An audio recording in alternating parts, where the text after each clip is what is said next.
Ladies and gentlemen, we are live. We are live on a terrific Tuesday night.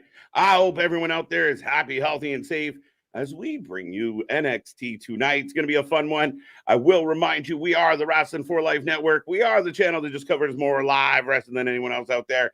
It's going to be a night with the Good Brothers, not just me and Nick, but the two gentlemen below him. It's going to be a fun one, folks. So strap in, strap on, grab your snacks, grab your feel good, and let's go.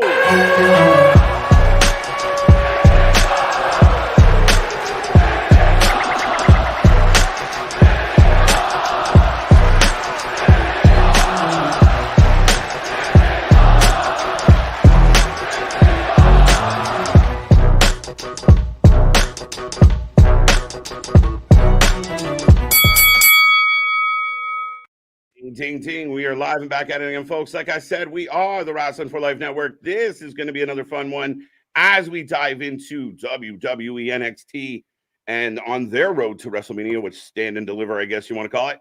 But we get the Good Brothers in action tonight. We also got some other intriguing things. We got face-to-face between Ilya and Carmelo Hayes. Lots to get into, lots to talk about around the wrestling world. Some new signings, possibly mysteries solved. We're going to talk all about that this evening. I hope everyone out there is doing well. Make sure you hit like and subscribe. And I will remind you, I am Mr. Every Night, KJ White, the Iron Man of YouTube, and that is Big Nick. Ladies and gentlemen, boys and girls, children of all ages, the Wrestling for Life Network proudly brings to you its YouTube tag stream champions of the world, the Every Night Delight, KJ White. I'm Big Nick. And yes, we need to talk about first, we need to address the elephant in the room, the biggest thing that everyone is on everyone's mind. What is the surprise that Lyra Valkyria has for Tatum Paxley? Because she followed through on, she didn't get involved at ringside here. Remember, she was promised a special surprise here. So let's be honest. What's the surprise here? I want to be a smart ass, but I think I already was. Surprise her with a title match. Let's go. We'll see. Oh, Lord. Oh, Lord. That's the gift. Maybe it's just a bouquet of black roses. She gets to be in a tag match with her or something. Oh, there you go. Well, maybe that was my original thought, but it had nothing to do with the ring. Yeah, well, they might have been hanging out with the Acclaimed, which, did anyone else see this man just, be rabbit himself? Right. You got to lose yourself in the moment. Just, hit a fucking wall and went, that's enough for me, and went for a hike. It was like Max Caster had no more, just completely choked. But yeah, it's going to be an interesting night here. Of course, the Good Brothers in action. Big report swirling around the internet today of one Tama Tonga, one of, I guess, the branches on the Samoan tree, perhaps, signing with WWE. A lot of people wondering if he's going to be involved with the Bloodline. I know you and I have thrown it out to the world that perhaps that's why the Good Brothers are in NXT, reuniting with an old Bullet Club friend. So that shall be interesting. I was going to say, you threw it out there, and now you've just made me a believer out here. Very much because I was down the whole, it's going to be Julia, what have you, but you threw out Tama Tonga, and it makes perfect sense, especially, and I know this is coming from me, I think we've argued about the whole Okada thing before when he was going to WWE, which he still might, but about having Tama Tonga start off in NXT, get him known to the WWE audience, because clearly they obviously don't know, the 80,000 other promotions that are out there. Shout out Little Ice Cube. But and even then, like, I know who Tama Tonga is, you know who Tama Tonga is. I'm sure there's plenty of people in the chat who do, but most people that regularly watch WWE don't know who he is, and he's got that OG Bullet Club connection. Now, what made me even think about this a little bit more is going back to the promo between AJ Styles and Karl Anderson when they get into it. The last time the Good Brothers were on the main roster, and then they mentioned about forgetting where you came from, and maybe the Good Brothers have forgotten where they came from. Yeah, I do find that very intriguing about this, and it's interesting timing. We're getting these cryptic messages. I know a lot of people think it's Bo Dallas. That I honestly believe that if you're going to bring back the Wyatt Six in any capacity and pay ode to Bray Wyatt, whether you agree with that or not, I don't know if NXT is the place to pay homage to Bray. I think it has to be on the main roster. The fact that they were using Japanese proverbs for part of this, Ties in Japan nicely. We know Tama Tonga likes to put on the face paint. I don't know how far that plays into the three faces of him, but I do think for me, he's the front runner. I could be completely wrong. That's what we do here. We speculate. But Right. I mean, the Good Brothers showing up, they hadn't done much. They've been shunned by AJ Styles. To me, it kind of fits. And it doesn't mean he's going to be in NXT forever. But like we talked about, you brought up O'Shea. Like he talked about, I mean, it doesn't matter what you did in K1. It doesn't matter what you did in Strike Force. It doesn't matter what you did anywhere. When you come to the UFC, we need to be told your story. We got to find a reason as this fan base to buy into you. And the WWE very much gets that. So that's what they would do. Bring Tama Tonga in, get him used to their production, get him used to this platform. And he could be a Dragon Lee that's there for a few months and gone, or he could be a guy that, makes a statement down below. So one or the other, Nick. Oh, absolutely. Well, this could all be a post WrestleMania feud for AJ, potentially here. Because granted, I do like the Good Brothers down in NXT, like we've said. They now anything on the main roster, they've just become valets for Mia Yim. Yes, they've been working mission for a few weeks. Coming straight out of the gorilla. But yeah, and I know, like we've said, I'm a big fan of like Gorilla's Destiny. I know, like you said, who Tama Tonga is. Now, granted, there's been people who throw out there he'll be in the bloodline. That's where there's going to end up here. I don't know if he's fully tied to the Anawahi Maivia family. Last I knew, his dad's Haku. His dad's the scariest man for wrestling. So, I don't know if Tonga and Samoa were that much on intermingling. We're close. We're close. Right. One of them island boys. What? Right. But yeah, I mean, very intriguing. Again, could it be someone else? Yes, absolutely. I have no idea what the time frame is as far as when they're going to let us know who the person behind the little vignettes are. I believe Gacy's in action tonight, which will be interesting because we've been playing Batman and Joker for the last couple weeks here. No, Dijak is in action. Dijak's taking on Crusifino. Crusifino, right? He's taking on the good, Italiano there. We're getting Batman Dijak, which means the Joker's on the loose here. Does that make Crusifino Two-Face in this situation? No, is he that or is he Commissioner Gordon? Is he Commissioner Gordon? He seemed like he was working with Batman there. Fair enough. Well, but he wasn't too impressed with the methods of one said Dijak. So we will get that match tonight. We'll see if Gacy pops out of the middle of the ring like a jack in the box. Who knows what's going to happen there? But yeah, I mean, lots going on. Tomorrow we're heading towards Dynamite, folks. If you haven't hit like and subscribe, please do so. Click that little bell. We are back at it tomorrow. Sting's last Dynamite. Will Ospreay's first kind of official Dynamite as a member of the roster. And, I think we'll say hello to the people. Absolutely, absolutely. But I got Damien always looking forward to some stuff. But breaking news, WWE has and also signing. Yeah, exactly. Great lines right there. So I'll say it. Now everyone can shut the fuck up about if Drew McIntyre is going to go to AEW because Drew McIntyre has re-signed with the WWE, or at least they're in talks, according to SRS. If you want to go with the AEW backpacker, but. Well, somebody, like I saw reports coming out from people, and then I saw some people retract it, and others say, well, wait, they haven't made it official, but they're pretty much done. Like, I've heard mixed reports. But you and I have said for a long time, my guy, Drew McIntyre's not going anywhere. This guy has an opportunity to be one of the biggest matches at WrestleMania this year. It's going to be in front of 100,000 people. He's billed with the likes of, Drew, of Cody Rhodes and Seth Rollins, and he's in a good position in this company. He's going to leave that to go fight Sammy Guevara on Rampage in front next to The Rock. He is probably the next most talked about thing in WWE. The Rock, Cody Rhodes, Drew McIntyre, your top three most things talked about probably in pro wrestling, almost arguably right now. Maybe Sting's probably crept into there, but yeah, top four. Well, this week for sure with Sting, but yeah, I mean, I didn't have any doubts that this, and we're going to see a lot of people, their contracts are going to come up. And I know people get all giddy in the britches, but at the end of the day, we got to remember that there's a lot of people that their contracts are going to come up, they'll re-sign and they'll move forward. Again, unless there's extenuating circumstances, it's not the AEW WWE kind of battle for talent the way it was, 2-3 years ago when Vince was running amok and ripping up scripts and people were pissed off at the old bastard. And Tony was the Robin Hood of wrestling, where he was stealing from the rich to give to the poor. Except according to Meltzer, right? Yeah, it's the reverse.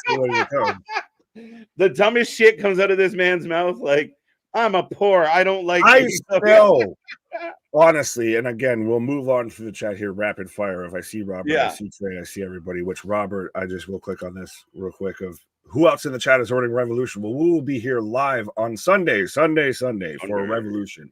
Yeah. But how do we not have more credibility than Dave Meltzer at this point? Why? I know, but why are people still sourcing this man, still taking this as credible information? It is so remedial, and it's become such an obvious, purposeful exaggeration to somehow. Do you remember, like, a couple of years back, it was going around that more educated people like the AEW, and you're like, wait a minute, there's no fucking way. First and foremost, the fan base in the WWE is gigantic. But regardless, the way he's going about figuring it out is really dumb. There is no direct correlation. He's taking an unrelated stat. It's like, do you know you're 80% more likely to drown in a pool if you have a pool? Yeah, no shit. Like, right. Well, I thought AEW fans didn't like stats because when the stats don't go in their favor, then we don't talk about that. Yeah, right. We don't want to bring those up here. Yeah, it's such a desperate attempt to somehow try and put this what is he trying to prove? You want poor people, you want middle class people, you want rich people, you want all the people to and then if I was guessing, just based on how people behave, the AEW might have more people living in their mom's basement than most. Well, you're just creating an unnecessary divide of a narrative for no reason. Like, who the fuck cares? It's dumb. It's irrelevant. Why are you pocket watching me, motherfucker? Right?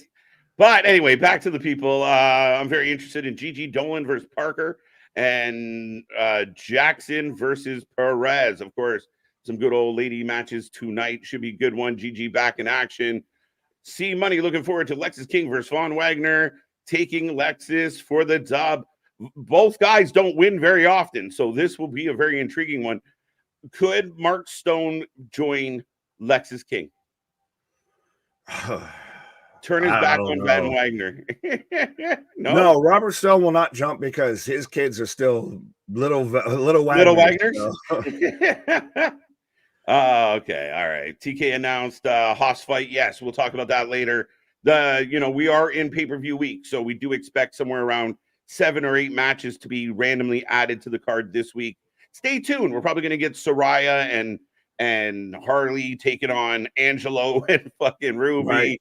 Hold on tight. Do you remember your spot? Because I just want to cut on one that. Yes.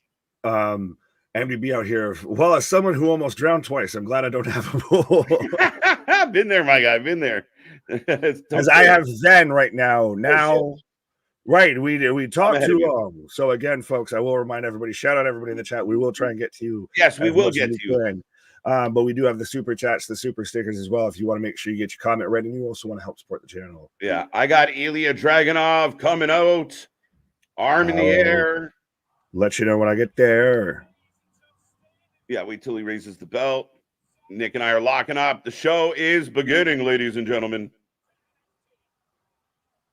Bounce in the air and raise that finger and make sure you hit the subscribe button. There you go. All right. What's up, Kevin? What's up, Ryan? How you doing? Damien's got lots to say today. There you go.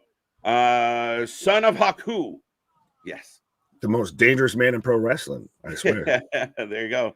AJ, what's up? Fam, it rains. These are song lyrics, right? It gets cloudy. It rains and here comes the sun. What the hell are you on about, my guy? I know the vitamins are good, but probably fishing about the weather. What's up, Trey? Steve Chambers is with us. There you go. Elimination Chambers coming off a trip to Australia. Tama Tonga, WWE bound, possibly NXT. That's my theory. I'm with you. Dun, dun, dun. Good to see you, Juan. Oba. We'll cut the line again with TJ becoming a member for 8 months. Oh my God. What's good, everybody? 8 months going strong. Absolutely. Attaboy. Facts. We appreciate it, sir. 100%. What's going on, Eric? How are you? Mike, welcome back. Juan, good to see you. And here comes Carmelo Hayes. Robert is excited for Revolution. I'm excited for Revolution. I'm always excited for the pay-per-views, and I'm hoping they deliver. And the fact that, you know, if Tony can just give us banger matches, which, I mean, some of them will be bangers, regardless of the story heading into it. So I'm excited for it, too. Yeah, it comes down to you've got to view it if you're going in for the matches themselves. Yep. Granted, Yep. It also does have that extra caveat of it's Sting's last match. And Sting seems like the guy that's not going to be Ric Flair. That's like finish his last match and like, I'm ready and willing for like 10 more indie bookings right now. Yeah, Matt Cardona, what are you doing? Right. But by the way, we got Carmelo in the aisleway with a ton of security. They don't look like fake NYPD off-duty officers, but whoop, whoop. That's the sound of the police. Man took the scrawniest people possible. Yeah. What's up, Trey, Richard, Mike, Steve? Got Steve a couple times. Paul, how you doing? How you doing? How you doing? Bama Beard back in the house. Fellow Beardo. What up? What up? My damn thing. Oh, the crowd is chanting, shut the hell up. Except that one girl, right? The one girl next to Melo's too busy texting. Smack her phone, dude.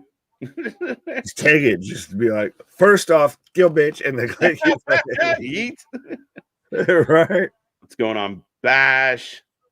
MDB. Now, take a snapshot of who's here at security, and then in 10 years' time, take a look at who's main eventing here or main eventing there, or there's getting a push there. 3 future AEW champions in on security right now. At least TNA champions. At least TNA. Meltzer said poor people don't watch AEW. Stupid line I've ever heard in my life. Again, if he had the stats he's using to back up that claim do not work. It is dumb, and there is no correlation. You're throwing hands with all the security. Now do we have to have like the Wardlow match of 20 security guards versus Ilya before we go to Carmelo? It's like the boss fight. No, I think is that their big face-to-face? If it is, it's bullshit. I was waiting for Trick to come running out from behind Carmelo. I'm still telling you, we're slow playing that. He's got to sell the knee injury as your favorite Hot Topic manager right now backstage from earlier today. Right. Ava walking around looking for her high school homework.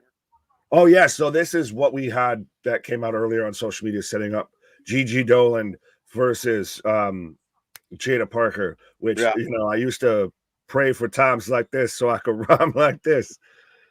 Just wagging ears. Just hanging out.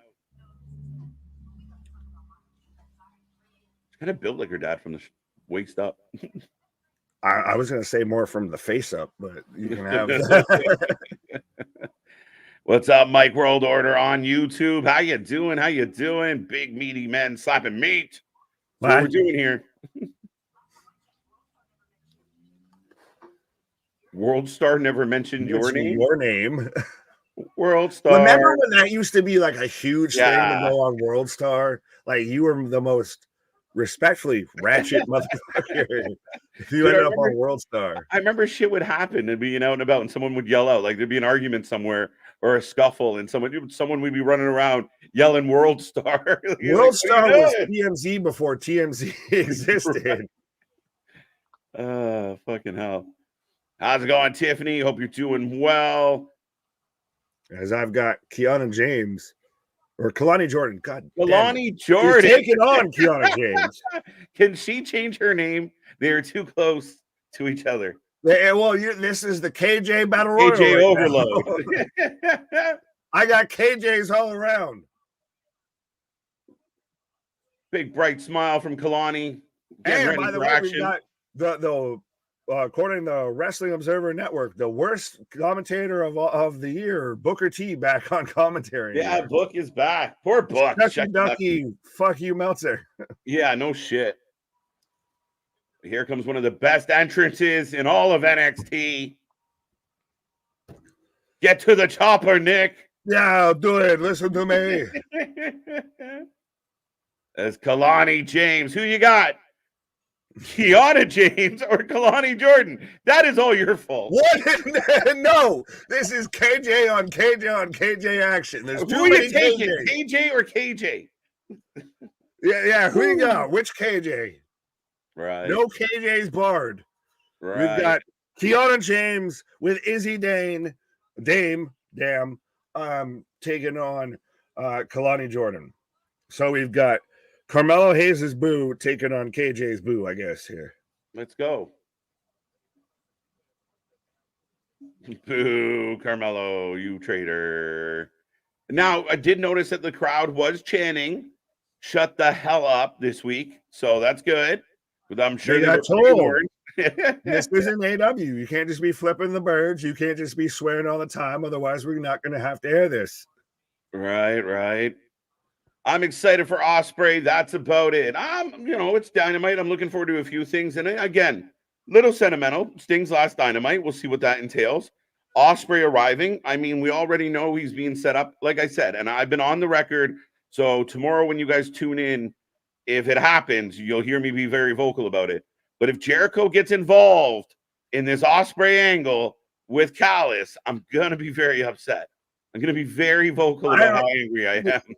I already don't like the angle. I like the match. I'm more excited to just see how they build towards Revolution because this seems like they've put a lot of investment into this here. This is going to be their next big buildup, and it's to AEW's credit and to their fault of with them running limited pay-per-views. But I like it. That they build towards, and they really pay off when they build towards it. Yeah. Now, like when Tony was talking about going to more pay-per-views, as Kelani about to do moonsault to the floor, taking out both ladies. Right. That's definitely a commercial spot. Yep. Kelani James growing on me. Really? I mean, a nice, bright, bubbly baby face. I think it You're works. Gonna take her over your girl? No, You've been championing. Your Tiffany. Your Tiffany is Kiana James. Kiana James is the heel of the future.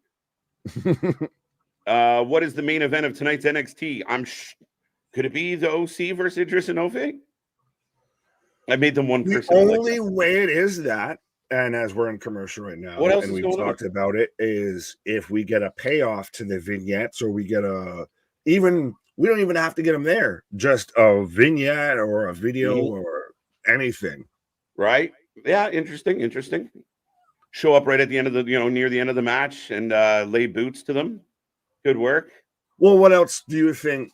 Because if that's the Carmelo Ilya face-off too, as well, that was what we thought could have been the main event of them actually getting nose to nose. So I'm hoping that what comes around is all around. But if that was it, then yeah, a little oversold and underdelivered on that particular segment. I mean, it wasn't bad. It was just short, sweet, and not quite what we expected. We've already said what was said tonight, but we'll see.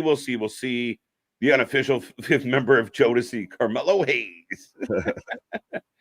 There you go. That's what we were saying. Did anybody make a prediction on this? My favorite KJ is Kiana James. After me, of course, right? Let's be real. World star. The Pebble keeps things under control. Just put a shirt on. I feel like a dad. Wear more clothes. You are a dad. Right? I feel like I am what I am, and that's all that I am. Put more clothes on. You're not leaving the house like that. Old Canadian man yells at Hot Topic manager. I'll take it. I got Kiana. What else we got? Kiana is ready for a call up. Juan feeling the Kiana. She's getting close. Give her time. She needs a little more stuff to do, and I could see her being NXT Women's Champion at some point before that. Kiana, definitely. Let's go. I'll take Kelani Jordan just to piss everybody off. Kiana can sell. She can move in the ring. She can do everything. There you go. Again, Jobson, whatever you're on, I will take two of. Shouldn't a GM dress like it? There you go. C Money gets it. C Money gets my issue. If she was one of the wrestlers and she wants to show off a little midriff, I'm all for it. But watching her walk around in cargo pants and a halter top is hard to fucking get behind her.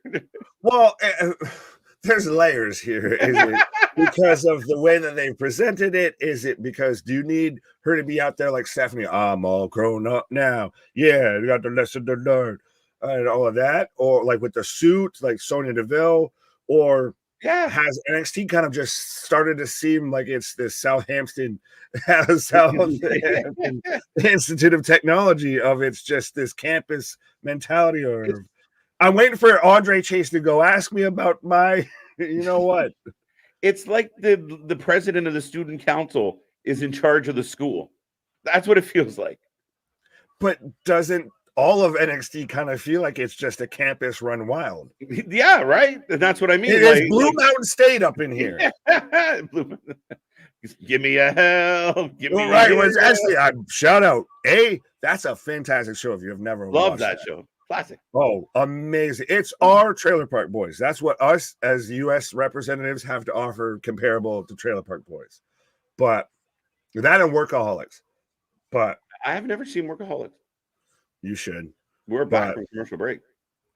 Absolutely. But I do think that they're going to do a sequel to Blue Mountain State. And Thad Castle, the actor who played him before, is going to come back as Thad Castle. Thad? Oh, shit. It's funny because anytime I see him in anything, it's like, that's Thad! Right. This man should be running an inside blitz right now. But Kelani in control coming out of the break. Fired up. Kip up. Kiana James better be NXT Women's Champion. There you go. Now, MVP. What? Sorry, I was going to say, with certain people on the internets and everything, talking about how pro wrestling needs to book women's wrestling better and everything and put more of a focus on it. Are we not seeing that lately now with WWE of we had Elimination Chamber that was predominantly a women's pay-per-view? We're seeing now most of even NXT tonight. That's granted, we're developing the story, but mostly predominantly women's matches are the focus.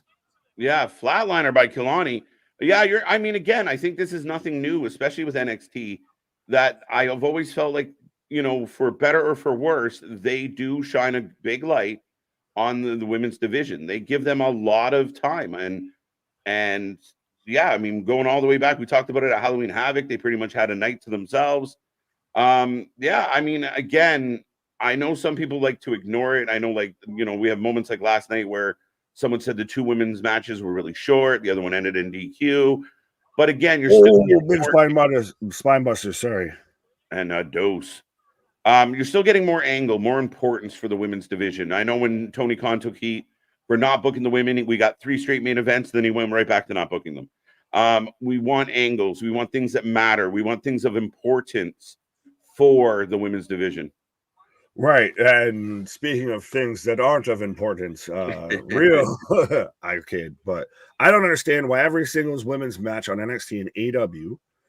Okay, so I guess you left out Raw and SmackDown for some reason. Goes into picture-in-picture. You can't enjoy it when you have to watch commercials at the same time. So clearly women are not the priority. And how many men's matches do that too? Yeah, before I would argue that's all the torches up. Let's think about it. Like, oh, is he taking out Kelani? That's an interesting finisher. Deal breaker. The deal breaker. And KJ with the W. She's like Lady ARS, like IRS. She got it. The deal breaker. I'll accept that. The wolf of the women's division in NXT. Oh, Kelani went down hard. Someone said earlier, like, she sells well. Yeah, no shit. That looked like it hurt. Yeah, amen. Well, and again, what's interesting in the grand scheme of things of going back even to when we had the 2.0 era of NXT, of notice how most of these people we're watching right now don't have 10,000 pages of cage matches that they had in PWG or CZW or anything. even Christ, Tiffany, who we've said was the MVP of Elimination Chamber, Yep. is part of that NIL type movement versus the indie movement. Yeah, I mean, again, I think it's been important to the WWE for a long time to build from within. Yeah, they'll sign a free agent, and if the shoe fits and they can make a deal work, but they're very big on building their own talent, using that NIL program to help build from within, and we've seen that in a lot of cases. And not only have they tried to build within, because everybody tries to build within, but they've managed to hit home run after home run after home run. Because they're actually developing. They're spending so much time at the performance center, training, working. It's their job is to train and develop before even getting on TV. You got to earn those TV spots. That right there will, speaking of earning TV spots here, as we've got from last Tuesday that I guess was after it had gone off the air, of Roxanne Perez and Jakara Jackson just throwing hands. It's Roxanne just on site. She don't fuck with nobody. She's AJ Lee on steroids. Well, look, right. And again, the unknowns in the background pulling them apart. Well, don't worry. Give it 10 years and they'll be, WrestleMania. Right. Excuse me there. As here comes Gallows and Anderson. This is, Good Brotherception here. We got the Good Brothers hanging out with the Good Brothers and Gallows, watching the Good Brothers here.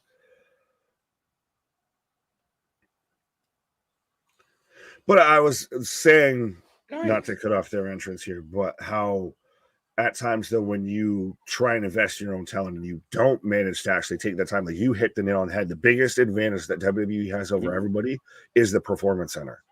That is, bar none, the biggest tool that they have over everybody.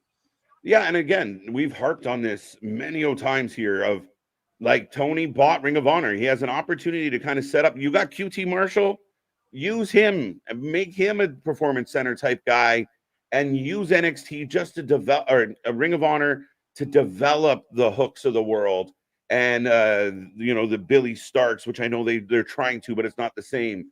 And you have all this young talent like Garcia and Dante and da-da-da, that they could be not in a prominent spot on TV, not taking on 20-year veterans, not taking on the Hobbs of the world, but developing a name for themselves in a better place.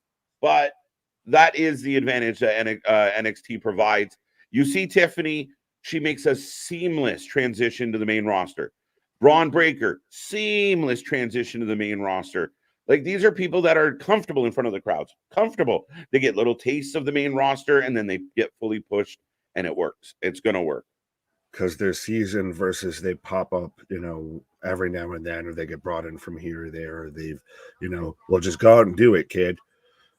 Christ, you hadn't, respectfully, as I know we're in commercials, so I'll say this quickly, but how Madison Rayne is, I believe, an agent in AEW, and her and Deonna Purrazzo have had that exact match before, and just that was a spot, that was a thing, that was planned cooperation, as all of that match was. It was ring rust. It looked like two people. Yeah, they've done it before, but Madison Rayne hasn't been in the ring in a hot minute, and looked like the timing was off. It looked like one person was trying to do the salsa and the other was trying to do the waltz. Like, it just didn't jive, so they had to slow it. All right, left hand. It was like playing vertical fucking twister. But, and see, that's, though, the example, and probably it doesn't even have to be a Ring of Honor. Tony, you've got money. You've got fucking Daly's place. Your dad owns the goddamn building, everything. Throw a little bit of change instead of signing this guy and that guy and bringing in that person from New Japan and All Japan and, that promotion and that hole in the wall. Of sit there and develop a training center or anything like that, or a place to where, hey, we're going to have a big match here in 2 weeks. So let's plan this out and work this out before we try and call it live in the ring, pal. Well, I think that's one of the mistakes, one of the downfalls of AEW in their short time is the launch and then death of their house shows, because they were overpriced, booked poorly as far as location and where you were putting them. They weren't selling tickets to them because the cards weren't worth the money they were asking. But if they had reasonably priced, small venue house shows that, we see it all the time. CM Punk signs back with the company. He goes, works the house shows over Christmas with Dom Mysterio. That is a difference. A beneficial one. Oh, sorry. I want to cut the line here with MDB said they were trying to do the waltzer. The waltzer. Ole. I think he's defending the IC belt. I went next now. Again, how do you feel about the Chad Gable video package that he put out on Twitter and everything I sent to you? Chad Gable's video package proves kind of something I've argued with you before about, is that if you do it well, you can insert anybody into any circumstance. So I felt like Chad Gable's out. He's had his 3 chances. We've moved past Chad Gable. You give me that little video montage, that little vignette, and I'm like, let's go. All right, I'm back in. So if done right, you can insert people in the right positions. Absolutely. And I was going to say, we've had that argument before. I was really high on the Gable train there. Yeah. And then it got completely derailed. And now we've almost set up to where we could have a multi-person match for the IC belt at WrestleMania. Sorry, I'm getting the theme song for NXT, Stand and Deliver. At least it's not the weekend. Hallelujah. It's not the weekend. Now, why can we have the Wonder Years of the Vulture as the theme for Stand and Deliver, but WrestleMania 40's got to have, I can feel my face when I'm with you, but I love it. I thought it was slow, Deanna versus Madison. It was slow. It was clunky. It was unorganized. It looked like 2 women that had never wrestled before, and you asked them to have a play fight in the backyard. It felt like a practice match, like a training session type thing. If that felt like you were watching the tape from the performance center. Yeah, and then you throw in the botch that they replayed because it looked so vicious, because it was. Well, we have the safest. Well, we're off and running. Are you taking the Good Brothers? Are you taking Social Gathering, folks? As the Good Brothers making their NXT debut, I think. Yeah, they never were. They Never jumped ever. right to the main roster. And then when they returned, or when they debuted, I should say. I like Malik the Freak. Is that, anyone else ever call him Malik the Freak? Is that a thing? I feel like, though, Malik and Edris always have, because of their having super different attire and everything and presentation, they've always been a tag team, but they feel like 2 singles guys. They mush together for some reason. For the longest time, it definitely felt that way. And again, they've shown moments of they can wrestle. They got athleticism.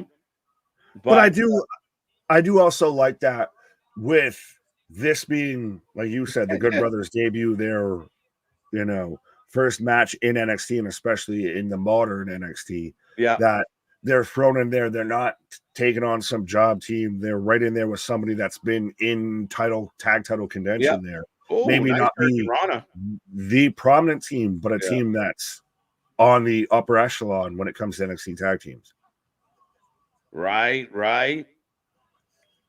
Why do I think Priest will cash in on the IC title? I think you're thinking that because they teased it. That's what I think. They might have given you that carrot. Nice move. Now do me. All right. Woo! Pause. Someone sound clip that right now. I want that. Yeah, I want that on a soundboard of just KJ. Just now do me. Now do me.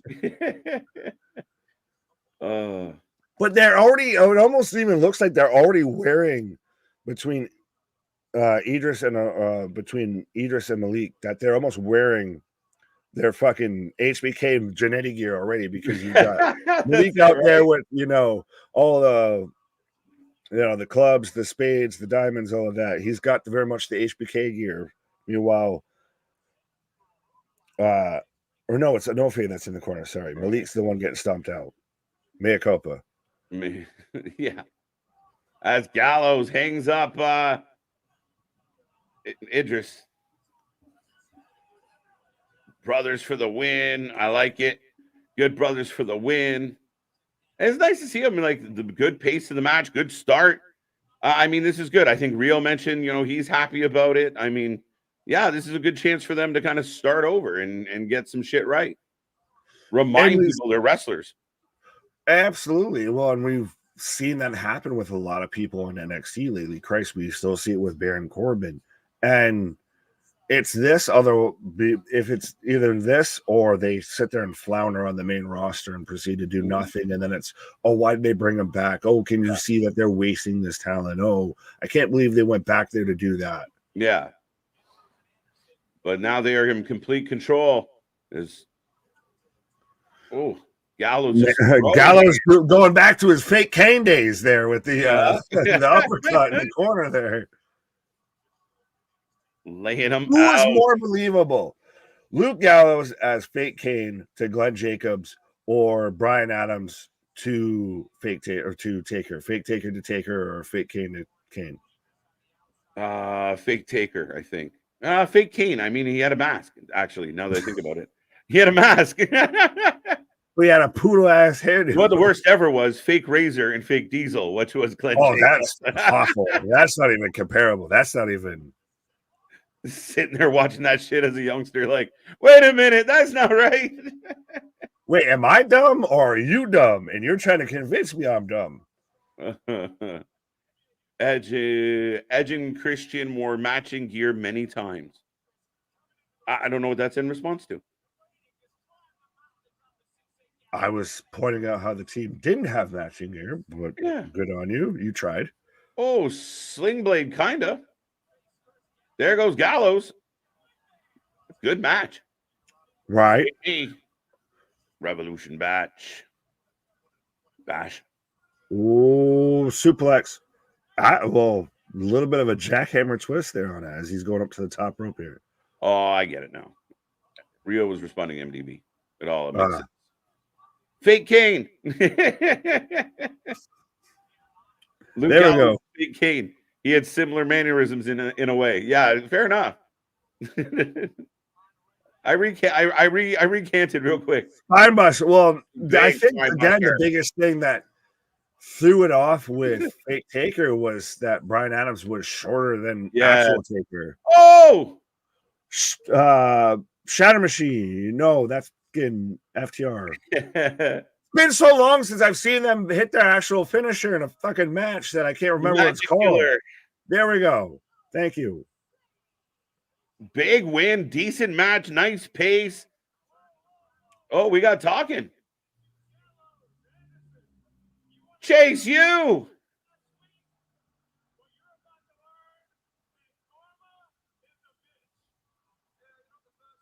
Weren't you broke like 2 weeks ago? Shut up.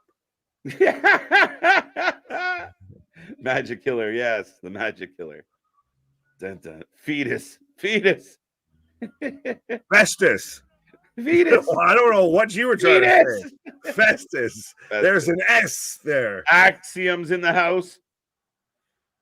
Uh-oh. Yeah, not Man and Robin. Axiom and Frazier here. So we've got the same fucking segment as that. Well, no, now this is them getting their comeuppance because they beat everybody up. Yes, right? So not Man and Robin are in the house, or not Man and Bobbin, depending on how you want to call it. I'm Cheryl Bobbins. Uncle Fester. Oh, they got more company. LWO, Legato. And we got tag team turmoil. Fatal 4-way. Well, the Good Brothers might need some friends.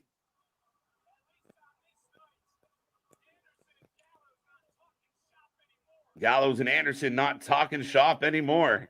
But see, I do like this because this is, like I said, of how they were. You had Gallows and Anderson, that's main roster, former tag team champions on the main roster, now back in NXT.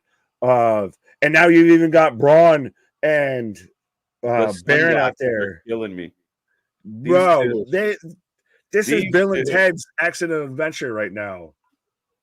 And we're back to the study session with Little Rock. It's a group project. She's hoping that if she contributes 10%, she'll get the same grade as everybody. Right. But this has been a statement to me from the NXT tag division to Gallows and Anderson of you're not just going to come down here from the main roster and just think you can fucking walk through everybody. Yeah. Uh-oh. I want this matchup. Who's this? Give Oba all the belts. Stand and deliver. Ilya versus Oba. They go eye to eye. That's the better face-off than what we got between Ilya and Carmelo. It might be. But again, that tag team division looking strong. And you know what? The heel team coming in, taking out everyone last week, should have a target on their back. And here comes Roxanne Perez. Well, to me, it's not just that it's the heel team. It's also the heel team that skipped the line even. That, like we talked about, went straight to the main roster, has been tag champs on the main roster. So now it's, again, like we've seen with the singles competitors, with the Beckys, the Barons initially and everything, of you're not just going to come down here and think you can just cut the fucking line. Mm-hmm. Yeah, no, it makes sense. So it looks like they're probably going to set up some type of fatal four-way for the tag titles. Be very interesting. I miss the grizzled young vets. They are doing good work now. Well, you don't have to miss them. Just tune into TNA. We're good to go. Just be with us on Thursdays. But yeah, 100%. I'm with you. I think that they're fantastic. They're, again, as we're in commercial, but they're like Ali to me of how they got out of the WWE system. They're not in the Tony Khan system and are still just fucking flourishing. Yeah, they're cooking. And again, that series with ABC was solid. We'll see what comes next for them. They're taking other indie bookings. I think stay with us. We will sure to be watching shows that the vets are on. Well, now, question for you, as again, we're in commercial. How do you feel, or have you heard about the potential talks between Hammerstone and TNA of bringing him back in and wanting to kind of get that actual long-term deal done? I'm very curious because a Hammerstone would be great for TNA, but again, we're not quite sure what's happening internally with TNA. So, how big is the wallet? What's the budget to bring in a Hammerstone, and what does that look like? That's the big question, is the budget, because I guess that they've had their little powwows, especially around like the tapings. Like we all, like you especially, were like thought that they might have a strike, a protest, and everything. But especially around now that they've actually gone live, and that's been the new session of tapings, that they had to sit there and have this kind of powwow town hall meeting. Yeah, and for all points and circumstance coming out of it, and it seems that it at least went okay. Of very much, we'll at least see how it goes. But again, it's how far do you open up the pocket strings to sign a guy like Hammerstone? Because I'm sure WWE's calling. I'm sure Tony Khan's calling. So you got to pay a hefty penny now. Right. Axiom is diabolical. He's wearing a turtleneck with a lucha mask. Well, he's got his, backstage mask and his in-ring mask. We've talked about this. The man frustrates me. The man has two masks for every situation. Right? He's the Christian Cage of luchas. Well, he's like, you remember like the old models to where they'd have like evening wear, and they'd have, like town wear and shit like that. Like he's like that of like, I have my evening wear backstage, if I have my turtleneck and my one mask, and then I have my in-ring wear, my work wear of my one mask and my outfit. Whoa, you can dare leak my balls. You can tell the tag team division needs work if two teams are being borrowed from the main roster. I don't think this is exclusively accurate, just in the sense of the tag team division is developing and strong. Could it suffice the way it is? I actually think the use of the main roster talent is more beneficial to the main roster talent than it is to the NXT. It's mutually beneficial, but again, I don't think they're using the main roster talent because they're desperate, but it helps develop this tag team division. You want to know the ultimate trump card when it comes to this whole argument? Dominic Mysterio, because Dominic Mysterio going down and still being on the main roster, but having his run on NXT has done nothing but continue to help him exponentially. Yes. So your argument's invalid with that.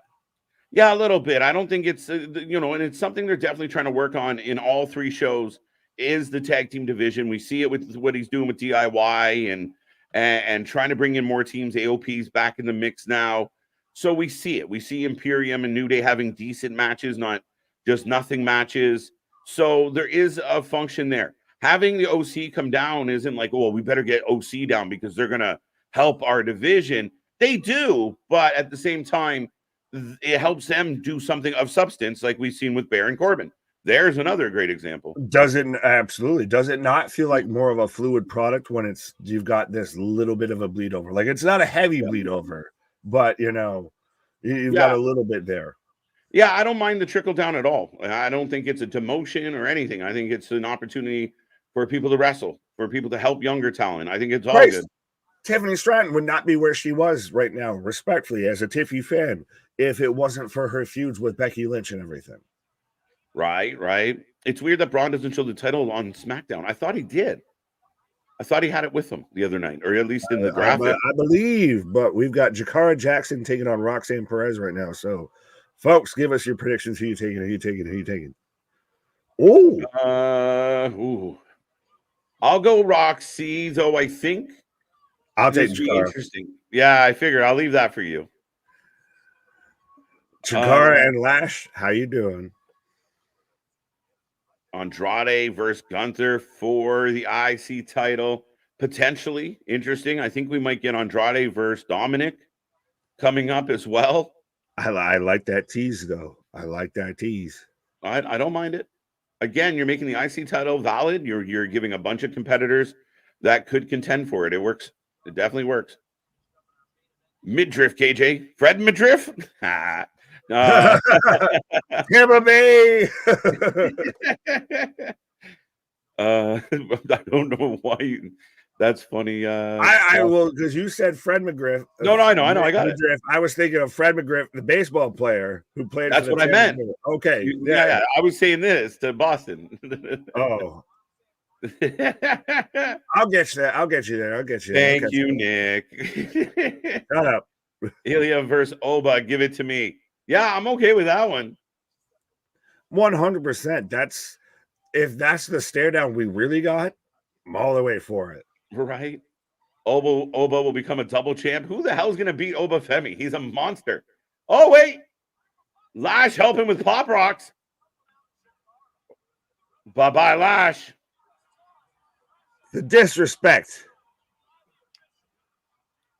After 7 years of the current North American title design, do you think we need a new title design? I'd be okay with it. I don't necessarily love the design of the North American title, so. Yeah, I never really liked the design initially. It very much felt like that old, territory. Yeah, it's meh. Mid at best. Roxanne Perez for the win. Grizzly Young Vets versus ABC. Great matches, 100%. Oh. Jakara signing out. WWE's best looking belt. I agree to disagree. Heck no. No, I mean, we got that Raw belt. It's gorgeous. What's the one that they were showing at the NBA All-Star game? What? What's the one that they were showing at the Super Bowl? What? What's the one that they'll show every time that they show any WWE belt on TV? What? Their tiki toy fucking belt. Yeah, I got it. I don't give a goddamn. It's the fucking it's. Are you mad at the Stanley Cup for being the fucking logo pretty much of the NHL? Are you mad at the fucking Lombardi trophy when it comes to fucking football here? That's the fucking magnum opus there. Send Carmelo to the main and give Ilya versus Oba. Yeah, but I think if you give Ilya to Oba, you might have to have a plan for Ilya to move up after getting squashed. Well, what about the string section with the elbows? Oba Trice, real name, no gimmicks. No. I was trying to remember the rest of the song and I blanked. Oh, Roxanne went. What did the five fingers say to the face? Good match. And it's surprising because we haven't seen a lot of Jakara Jackson singles matches, especially because she got injured. She broke her hand, I believe, earlier and all of that. So she's been very much kind of the peripheral figure with Metaphor. She's been like Lash Legend's sidekick, and certain people aren't big fans of Lash Legend. She tapping, tappy.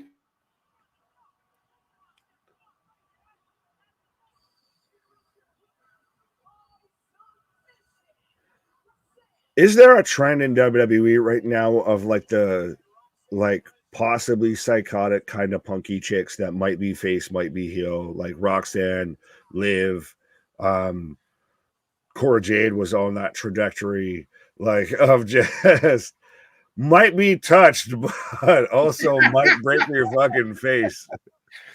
They're the best ones, my guy. So we're back with the Chase U ladies and JC Jane's new friend. People told us, fact checkers in the chat told us this last week because we still can't retain anything. But yeah, she looks like she'd be the third member of the Iconics. Right?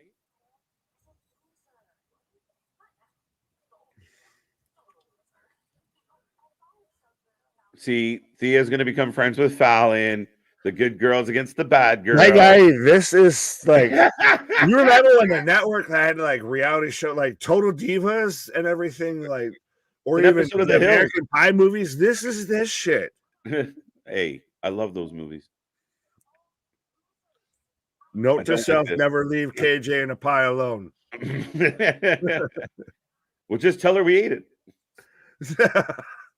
Oh, Kiana James now.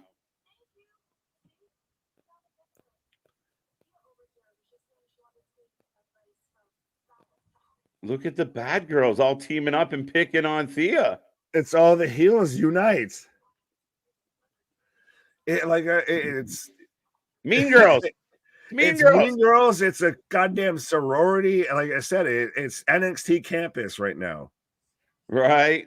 Jakara not so bad in ring. I thought that was a really good match. Nice win for Roxy.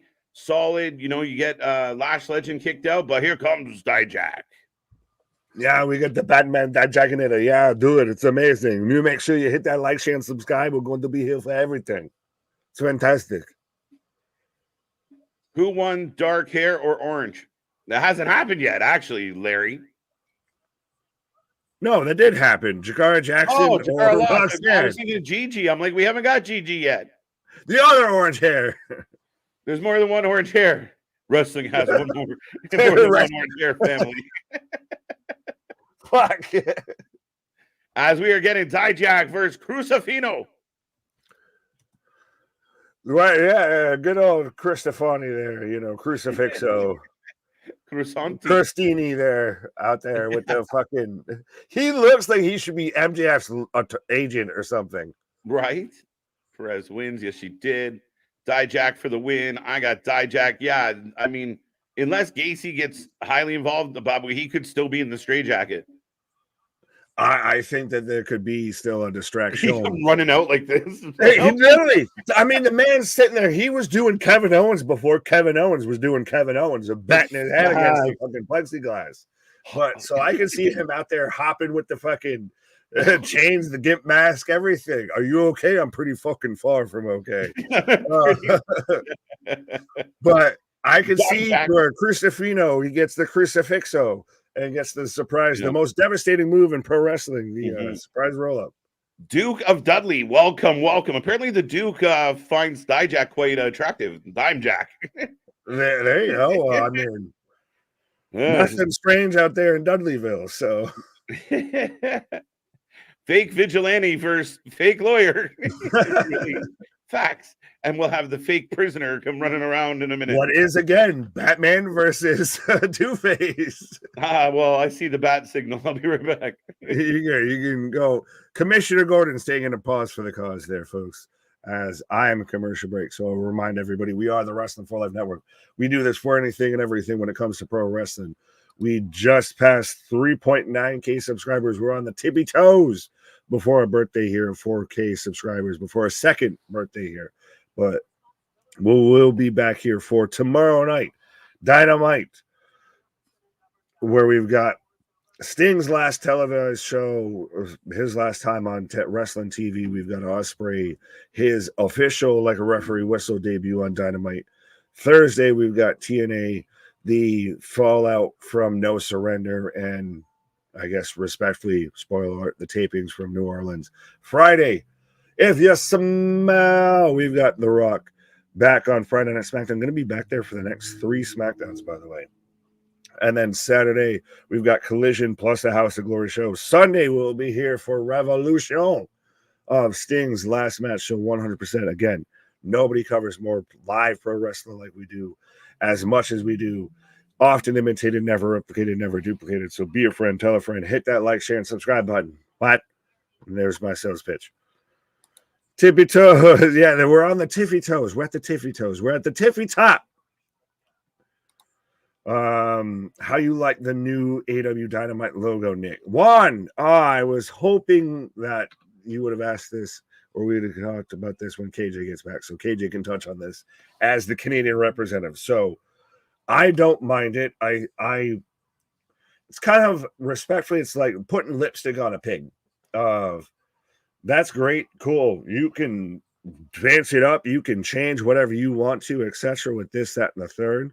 And we can have a new logo, and I get Raw does it, WWE does it. I'm sorry, I just had the Raw video, but WWE does it constantly of updates, twists, changes a little bit of this, that, and the third.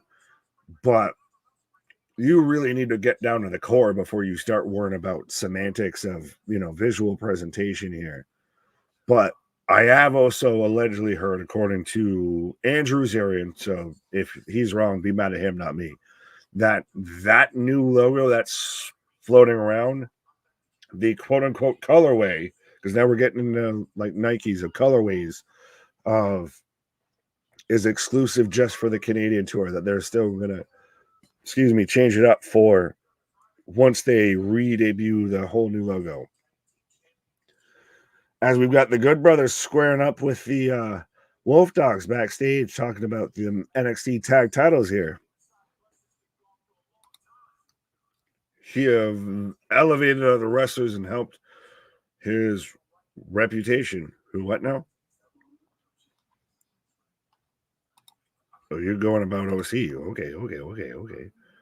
Oh, Corbin example is how it can work. Okay. Man's on a whole different time zone here, I feel. Corbin and Braun is such a good pairing. I've become a fan of them. I think they managed to work just because they're supposed to both be like these badass heels, but they've both just openly been nothing but dorks the whole time.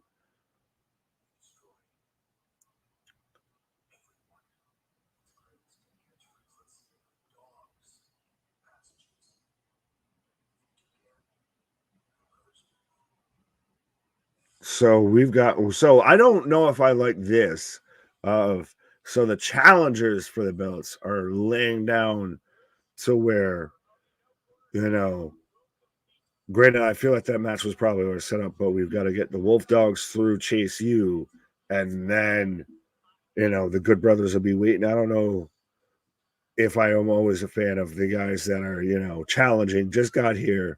Speaking of the position of power here, but Luca Crusifino, attorney at law, I guess the right hand or the left hand of Stephen Pinu out here. The Jersey Shore defendant, the Jersey Shore attorney out here, taking on Dijak. So let me know, folks, who you're taking here. Baron Corbin versus Chase U next week, I'm guessing. I would assume. Braun has to. Oh, wow. Duke of Dudley, you're going so far back with my wrestling brain that instead of calling them the Good Brothers, you're calling them the OC, which that, I feel almost predates Orange Cassidy. But I've got Dijak versus Crusifino. Who is that? Well, that depends, John, on who you're asking about. You need to clarify questions here. But like I said, I'm taking Crusifino out here with the little surprise roll-up of, as he's already taken it to Dijak, hits the baseball slide dropkick and sends this man flying over the announce table. I still call them the OC. Fair enough. How is the Laura gimmick going to work in 2024? Well, as we've seen already, I would say of not well. I will say that of not well. Oh, cannonball from Crusifino on a Dijak here. So Crusifino out here, once he loses, the little sweater vest and the suit and tie get up there, he just kind of looks like if Big Bill and Karen Cross had a child. But why is he not involved with the family there, with Tony D'Angelo, which shout out Big Vito, by the way. The family needs a godfather, 100%. But absolutely, why is this man who's Italian upon Italian out here not being, the stooge attorney for the family here to get them out of, this situation, of that situation, everything? Bring back the full FBI when it comes to NXT, absolutely. Book on commentary, absolutely. Shucky ducky quack quack, as we're getting the chops back. Yeah, Crusifino would be a Tony D-Lord. Absolutely, absolutely. Kareem, what up? Slaps 6 times. Yeah, we're getting combo breakers right now. Juan's taking Dijak. Bash in. OC, the Good Brothers, remind me of the show on Fox. Oh, again, Laguna Beach before Laguna Beach, or I know 100% what you're talking about. That's terrible. Alexander, what? Oh, Crusifino out here just laying in them clotheslines, trying to chop down Dijak here. Big back body drop. Samoan spike that like, absolutely, as I see 62 people watching us with us right now, as I got to refresh. As I see 37 likes on the stream, so I got 60 some odd people with us watching with us. I should see 60 some odd likes on that video. Big move from Dijak. Crusifino and Madcap Moss, the tag team. Well, Madcap don't work here no more. Feast your eyes from Dijak. 1, 2, 3, as Dijak picks up the win here. So what are we doing with Dijak? I get that I don't mind the push, but he's already gone at the world champ a couple of times and lost. He's already kind of gone at the mid-card belt a couple of times and lost. So is he just the gatekeeper? I am the gatekeeper. Who are the key maker? Is that what we're doing here, or is he going to actually try and get any sort of an actual run here? Oh, now we got Gacy coming out here as he's fighting through the straitjacket here. This is getting so interesting. Oh, Crusifino just hits him with the pipe, the something or other. So right now, Joe Gacy is just taking hell for leather, literally on Dijak. Oh, so the crowbar slid into that ring step. So pay attention, folks, if that comes up later here.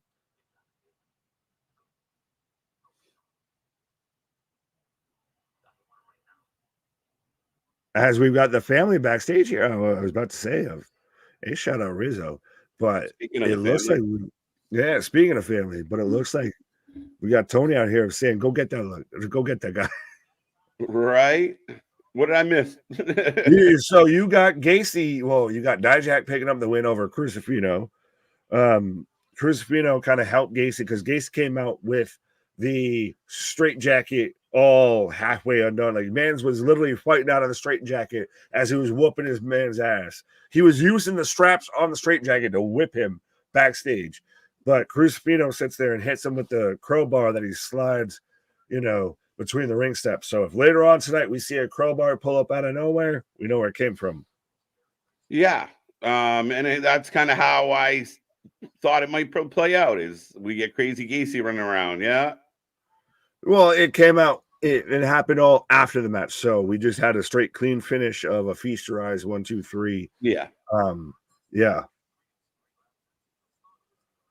Dun, dun. Maybe Crusifino and Stacks become a tag team while Tony goes to be a single. Interesting. Could be. Well, I said that Crusifino needs to be out there with that lawyer gimmick, being, paid family lawyer. I said, shut up, Big Vito needs to be the Godfather. We need to have a full FBI gimmick out there. You've got Tony Andrew, you got halfway the family there. Just go full bore with it. Yeah, go all the way. Make them, dig in. This is one of my favorite comments ever. It's probably, I don't even know if it's for reals, but I love it nonetheless.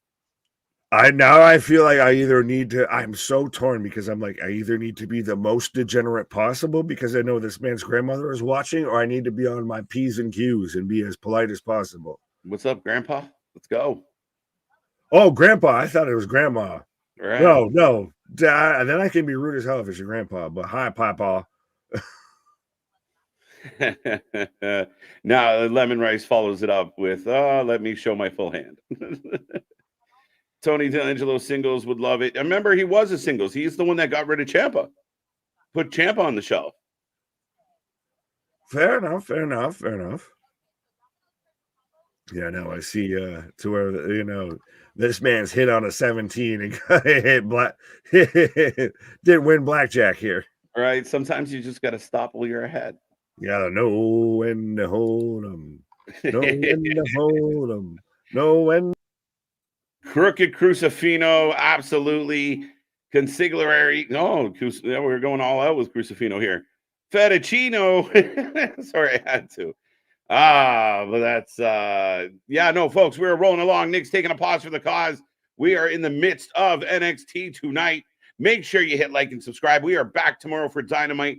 It will be the one and only Sting's final Dynamite. Plus, Will Ospreay will arrive as officially a part of the AEW roster. So those are two exciting notes.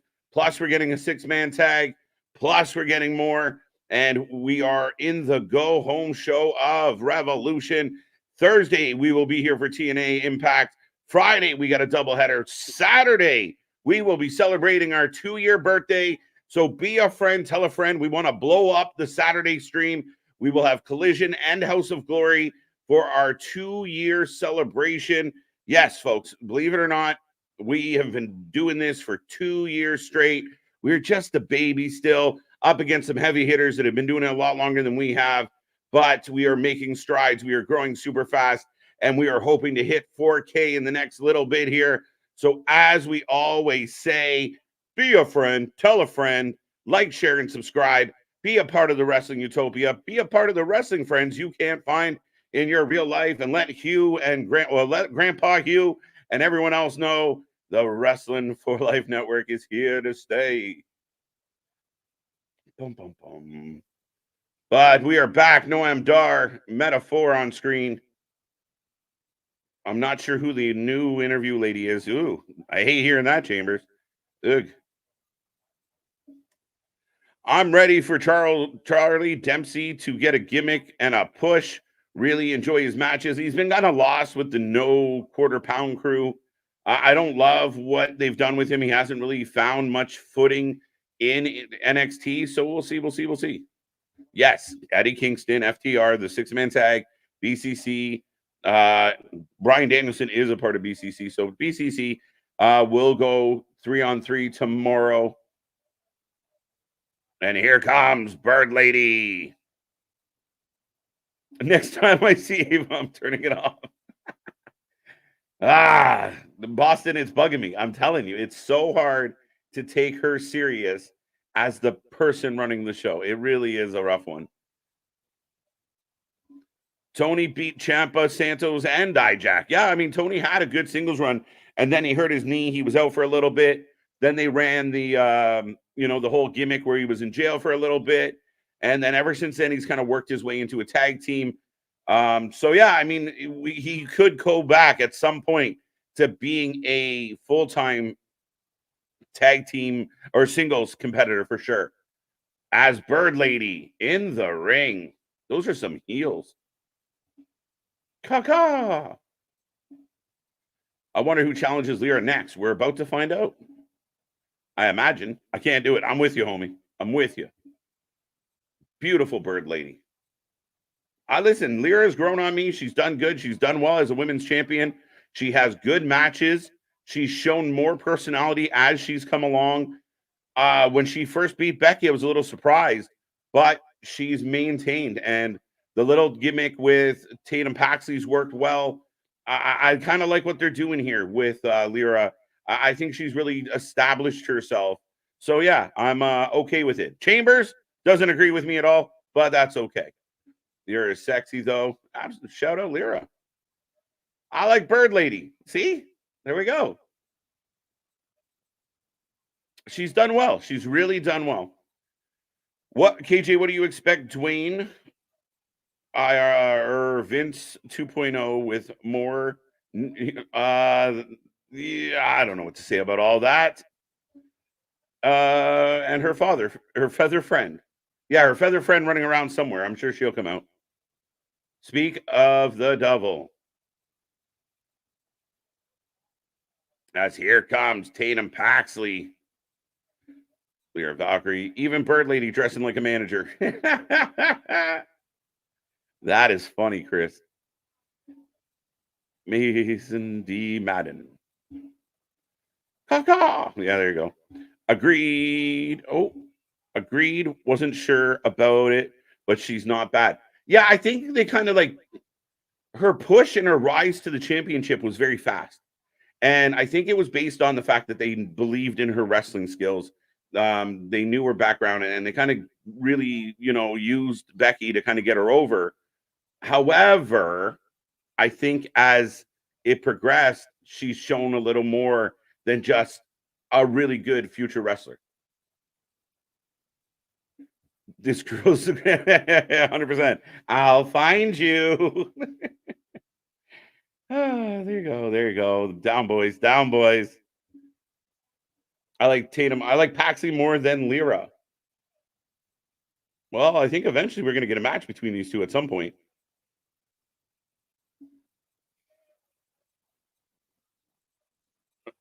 Oh, right. Well, I mean, again, my argument would be his daughter was the manager of NXT prior to him being appointed to the board. Again, his family, quote unquote, his family, were already kind of running the whole show as it was. So I don't think much is going to change. They're going to be teaming together, not as friends. Paxley is great on the mic. Oh, there you go. Lyra and Tatum Paxley are going to take on the Kabuki Warriors. That is Tatum's gift for being good. What do you think, folks? What do you think about them apples? Watch Paxley going to cost Lyra a title to Roxanne. Roxanne and Tatum together as a faction. Interesting. I don't know.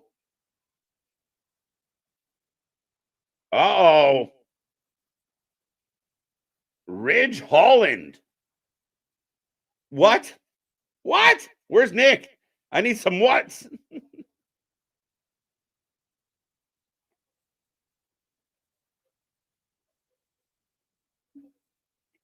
Facts. NXT interviewer, her name is Quinn McKay. Hello, Quinn. What up? This has been a very weird show. I was going to say before Nick went on his pause, but I'll wait for him to come back, that to me, I feel like the last few NXTs have been a little bumpy for me. This one's been a little bit better. I think the in-ring action's been really good tonight. Some of the angles, like the tag team angle, works for me. Yeah, they threw in some, Thea Hale shit, which is always garbage. But, I mean, I feel like this is somewhat a better NXT than we've been given previously. The deal with Dwayne was already in place when she got placed. I don't think so, but maybe. She was, I believe Ava was already appointed. And again, I think, yes, she does have similar to like a Charlotte Flair and others who have used their name to get in. The difference is Charlotte Flair came in a natural athlete that had ability and found her way and became one of the best. Ava is puttered in the whole Gacy schism nonsense didn't work. Her being the GM, I don't know if it works. Is she still training, practicing, trying to be a wrestler, or is she just going to be a personality forever? It's very Unsure. Oh, lights out. Lights out. Oh. Truthful. There is pain. Truth will ultimately prevail, but there is truth to the light. Give us a reveal. Someone's here. Someone's here and lays out Ridge. Who is it? 10. Everyone's counting 10. It's Shawn Spears. Welcome back. 10.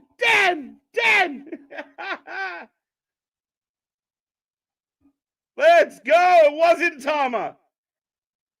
No, I think Tama Tonga is going to be with the Good Brothers. It's Shawn Spears. The cryptic messages were Shawn Spears. As Nos Malone is now challenging Oba. What in the death note was that? Well, there's your answer. I popped. The minute the light hit him, the chairman is in the house. I'm okay with it. I was happy. I like Shawn Spears, guy from Niagara Falls. Shout out. Let's go. And again, a veteran returning to NXT to reestablish himself. Let's go. The perfect 10 in the building.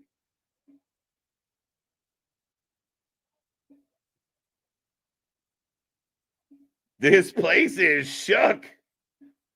As here comes Lexis King. Shawn Spears is back in NXT, laying out Ridge Holland. The light hits him. He's hooded. And the minute the light hit him and he was standing there with the hood over his face, you heard the crowd 10, 10, 10. Instantly knew who it was with the visual. So there you go. The chairman has returned, and not the chairman we don't want. 10. Great entrance, but why did those vignettes mean Shawn Spears? I'm sure you'll explain it. Why? Don't get the cart before the horse, my friend. He built it up to why he was returning. Again, I don't know what the tie-in is, but he will explain. Originally, earlier tonight, I surmised that the connection to being Japanese proverbs, maybe it meant it was Tama Tonga. Other people thought it was Bo Dallas. Shawn Spears will come and explain himself. Give it time, but a nice little reintroduction. So Mr. 10 is back. Here comes Tiger King Bret Michaels. There we go. Done. Do I come back on Tiger King Bret Michaels or the 10?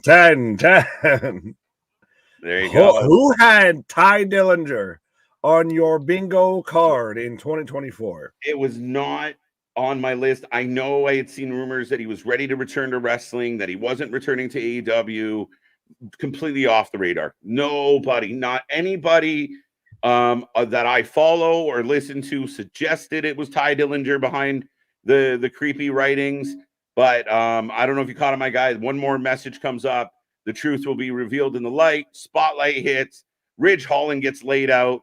And there he is. And the minute we saw him, before he flipped his hood, we knew. Like, I knew. The crowd started chanting 10. And sure enough, it's Shawn fucking Spears. It's incredibly interesting because if there's a place for you to bring him back, this is it. But again, I saw somebody mention, how do those messages tie in? I know you're saying put the cart before the horse, but I mean, it's a little like if I start playing, death metal music and then JTG comes back, it kind of just doesn't seem like it fits too well.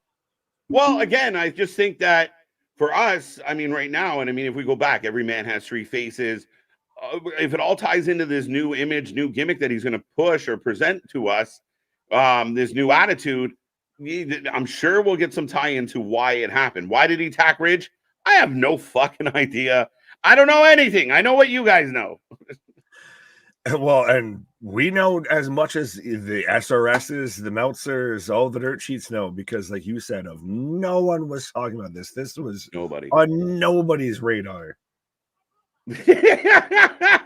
I'm glad that Rio put the LOL on the end. This is brilliant. How many AEW people is Triple H and Sean gonna bring? Well played, Real. Touche. And that's what I like about Real, though. Of he's diehard on one side, but he's with it. He still gets it. I like it. Well played. That is funny. I like this one too. 43-year-old NXT debut. Hey, it's a return. He's a vet. How old is Gallows? Gallows got to be 43. Yeah. And again, mixing in some veteran presence on your third brand isn't bad. And again, if it's a pit stop to reestablish Spears before you move them up, because there is an opportunity to do something with Spears and Cody on the main roster. Like there's I'm amazed that QT never got a WWE sniff. I'm not amazed as far as an agent or anything. Wrestling has more than one royal family, but it's including all his baggage. Right. Bam out here. My Wendy Chu prediction just blew the fuck up. Welcome. No, like I said earlier, I was running my mouth about how it could be Tama Tonga behind the messages. And I was right there with you. I was out there as soon as you're like, it's a Japanese proverb. I was like, Julia, it's got to be Julia. It's got to be one of the Japanese silence. Right. Kelly Kincaid. Wait, someone said her name was something else. Or was it? Did I misremember? They're all generic and they're all blonde.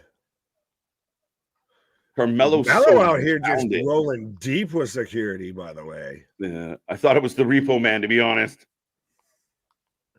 It's the Shock Master. Lady B, Triple H and Gorilla twirling his mustache. Dick Dastardly. Back. Will Bo Dallas ever come back? Maybe. I still think that's a very strong possibility. I would love for it to happen. I know you and I have talked about it, and we varying degrees of desire. But I would love. I like Bo Dallas as a wrestler, as a talent. I would love to see him get involved, but it remains to be seen. As Vaughn in the ring, Von Wagner taking on Lexis King here.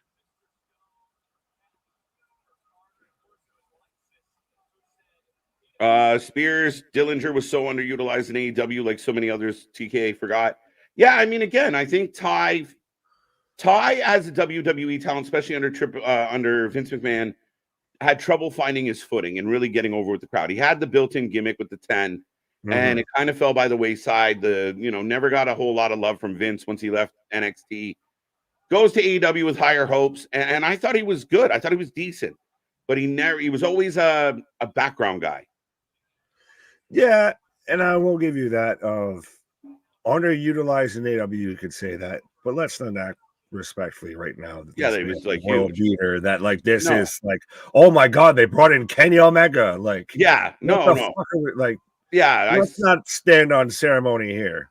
Yeah, I saw somebody say, they brought back a jobber. Spears was a jobber. They brought back as a favorite of Cody. Maybe.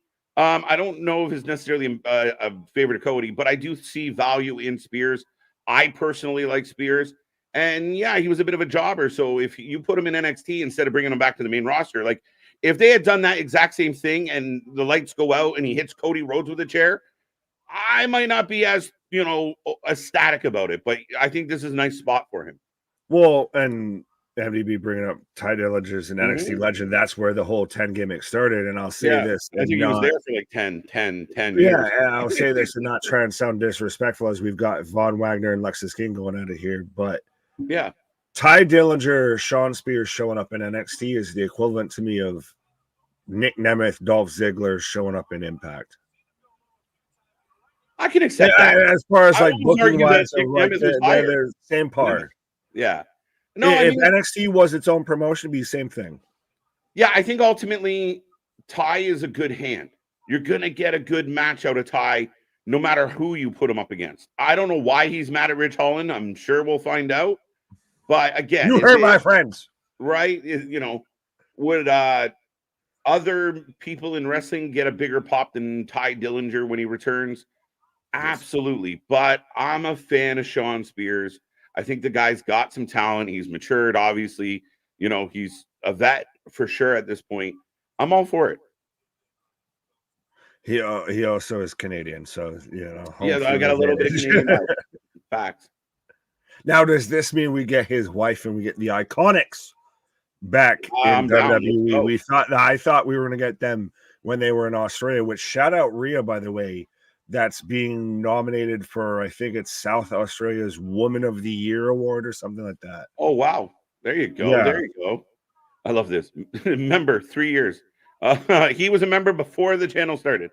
Think he will be a coach and a backstage guy since he has a school. Well, that's one thing about Ty is that he does have his own wrestling school. He's renowned for teaching a lot of people, especially in the Buffalo, Southern Ontario area, about wrestling, how to wrestle. So yeah, I think NXT is a good spot for him. He can really work as a mentor.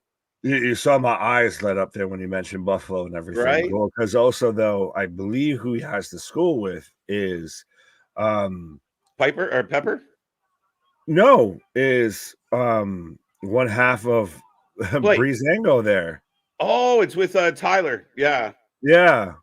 Tyler Breeze. Sorry, so I was thinking of that's the thing is that's instantly, and some people even pointed out of maybe we get Tyler Breeze coming because he sat there and said, I want to come back. He's still, you got to remember with a lot of these guys, they debuted when they were in their early 20s, etc. So now they're still in their early to mid 30s. So they've still got plenty of tread on the tires. Yeah, absolutely. Absolutely. That'd be very interesting. Hearing Tama Tonga coming to WWE very soon. Yes, facts. That's been reported. Right. Again, it's wrestling journalism. Oh, there you go. Von Wagner folding up Lexis King. Is it just me, or does Von Wagner look like the guy who would be playing Beast in a Beauty and the Beast, like off-Broadway production? He does. I have to stay in the darkness. Right. And Lex is just going after him. We're not safe until he's dead. He'll come stalking us at night. So, Robert Stone getting involved and just eating these hands. Oh. I like that neck breaker, though. I'll give him credit on that. It's a crossroads. It's a crossroads. But he does the underhook. And it's an arrested crossroads. Yeah. Stray jacket crossroads. Call it that. Ty is an NXT legend. Is this the start of Bo Dallas faction formation? I don't think they're connected, John. Now, Lyra Valkyria and Tatum Paxley are going to take on the Kabuki Warriors, Mr. Nick. I said it. That's going to probably be the surprise. A good call. Is them being a tag team here. Yeah, they're going to lose. They're going to lose because they're literally doing a video package right now, and you've got Kevin Owens, your doppelganger, out there saying how Asuka's a buzzsaw. Like, these two women are terrifying to any competitor, let alone a women's tag team. Yeah, and Bama's saying the same thing you're saying about of Tyler Breeze. Right. Face as old as time. Forehead a mile ahead of mine. Wagner gets the win. Yes, Von Wagner out here getting the win. Yeah, it's fantastic. It's amazing. 4-1. The Flying King strikes again. 5-0, says Larry. A lot of people wondering if Tyler Breeze was funny because he was doing up, down, down forever. And we were like, does he work for the company? Does he just hang out with Woods? Is he okay? Can he wrestle? But I think even then it's still that connection of you've got somebody that can do something like that. That's a what's the word that I'm thinking of like they're a face for your company and everything like that, but you're fully paying for them and everything like that. Anyways, but he's also got the training school as well. He could sit there and again, Tyler Breeze. That's the whole run. Tyler Breeze, best Tyler Breeze outside of the Fashion Police is NXT Tyler Breeze. Yep. So Little Santina and her friend are giving Lyra and Tatum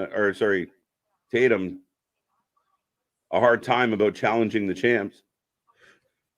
as we've got not Thea Hale. We've got if Thea Hale and Sol Ruca had a bastard child behind Ariana Grace, which, by the way, if you haven't seen the Twitter pictures from Ariana Grace out there, where she's, baking them cupcakes, yeah, I might be at my local Girl Scout fucking table, like, give me that shit. Sound boy. Is that Stone Temple Pilots? I am. Yes. Spears is back. Brittany. It's not Brittany, bitch. It's not Brittany, bitch. Well, speaking of somebody who has very much it's Brittany bitch energy, is Gigi out here.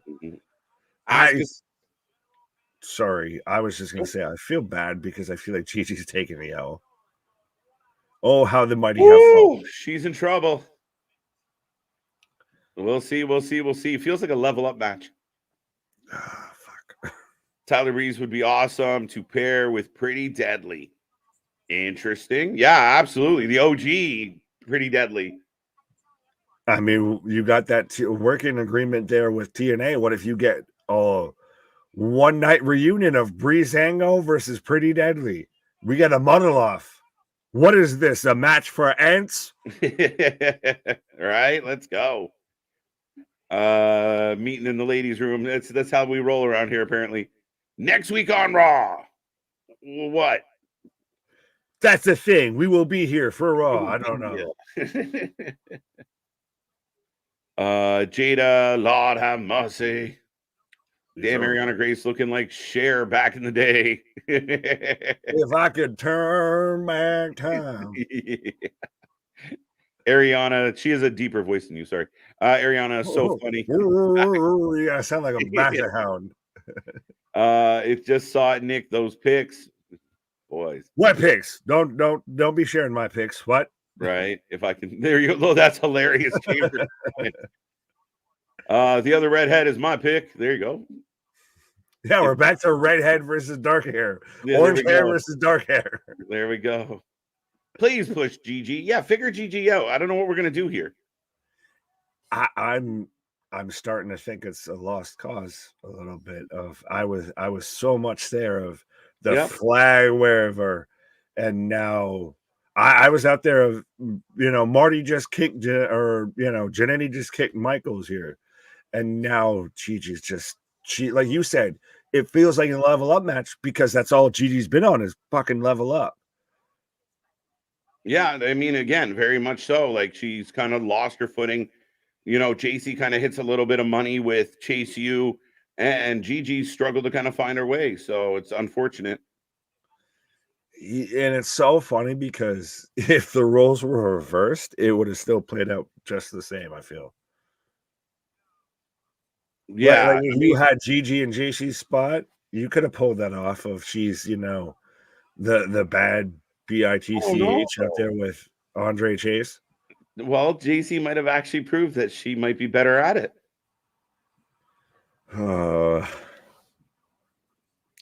I want so much more for my girl Gigi, but Jada Parker is 100%. Oh, she's on the up and up. She's the flavor of the month, and we're getting the attention of World Star, like we talked about. She's World Star famous. Have you ever been World Star famous? Gigi is getting lost in the shuffle. Facts. Does she need to be in a tag team or something at this point? Like she might have to be fucking Tegan or something. Yeah, you might have to give her, even if it's Paxley, someone like that, just to kind of compliment her style and be all right.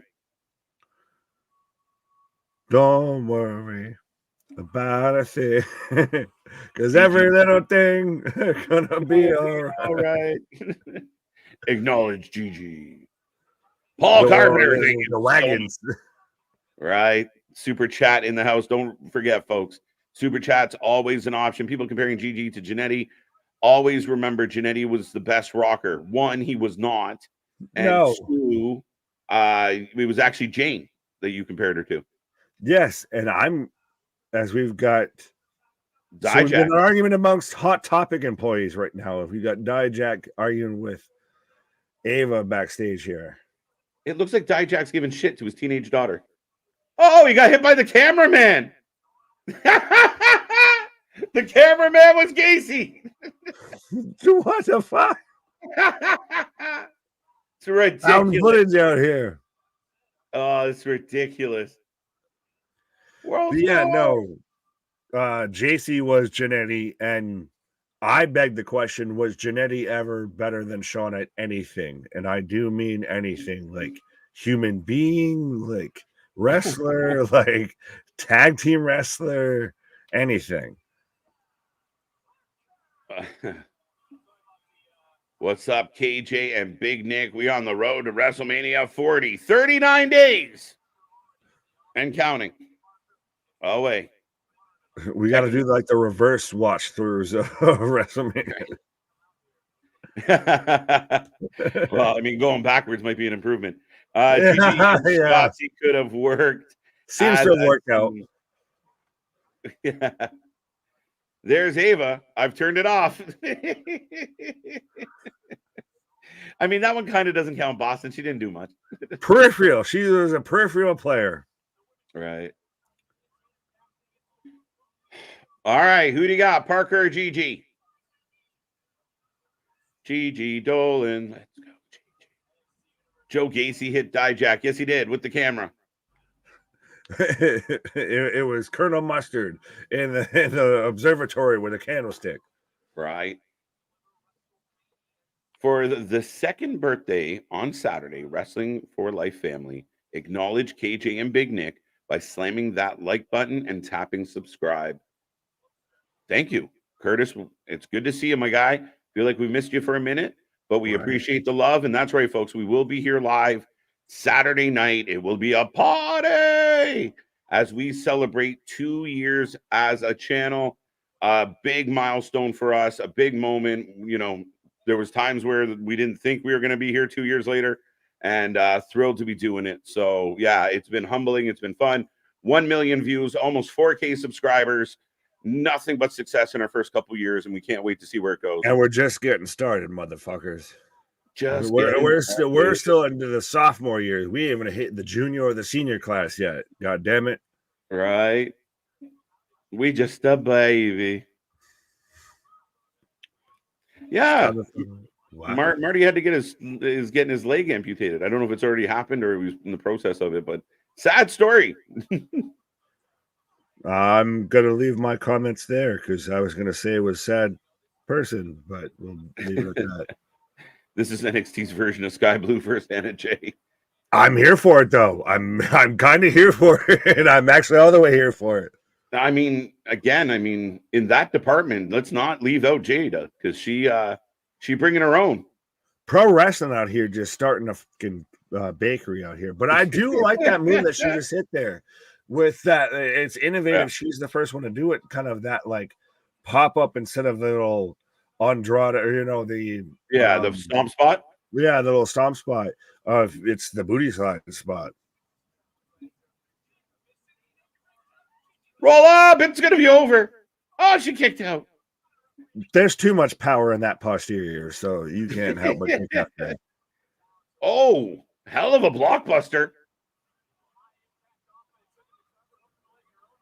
Wow. Crowd chanting, thank you, Jesus. Absolutely. I'm right there with him.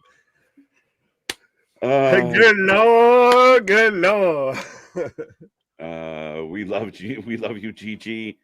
Jade hasn't picked a brand yet. Apparently not. She hasn't done anything yet. Other than don't say anything about Jade. The fucking IWC will have a meltdown over. Don't you know she was supposed to be booked to be like the main event of WrestleMania Night 2 and 1, right? And they just decided to pull her last minute. Like, dude, people just fucking off the rails here. I like this comment. Paul Heyman Nick just said, "You aren't even third inning yet." Facts. We're still in batting practice, motherfuckers. And some of y'all think y'all swinging for the fences. Oh boy, you wait until I sit there and just uncork some of these shits. We're just getting warmed up, ladies and gentlemen. We got lots coming your way. We've got a lot of tricks up our sleeve, and we're looking forward to more coverage and so much on the docket coming up in the next little bit as well. It's going to be a fun time. Christ, me, you, Anthony. This is the Braun Wade Bosch. We not here for 3. We here for 4. We here for 5. We here for 6. Lordy, lordy, lordy. As Ariana Grace at ringside running a distraction. Not quite sure who she's distracting, though. Us as viewers, because just there's too much wagon. Starting to look like a Bill's Mafia out here. Circle the wagons. It's just a wagon off. Right. We don't need a meat madness. We need a wagon off, Tony. That's what we need. Give us a wagon off. Ariana, like, ref, get in there, ref. Do something. Headbutt Gigi, and then Gigi's about to take an L. Yep. Jada Parker with Nia Jax. Interesting. That's too much gravitational pull, and that's too much holes. Let's go, Gigi. Shout out Ariana, though. She just got that face after show. She cost Gigi the fall here. Jada Parker's finisher seems to be a bit of a hidden blade type move. I don't love it. Little bit. Stop calling us names, Nick. You'll take it and you'll like it. That's a slap. Okay. Give cameraman a raise. I'm sure he's got one.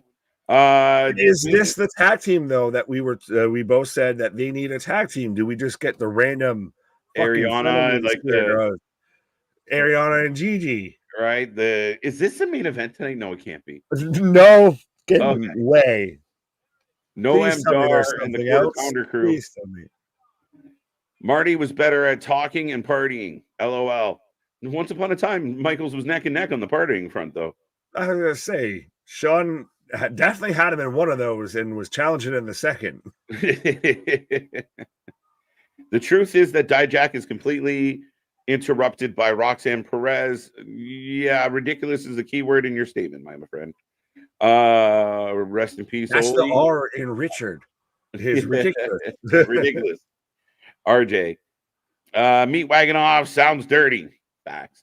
That's because you made it sound dirty. I never said that. None of us here said that.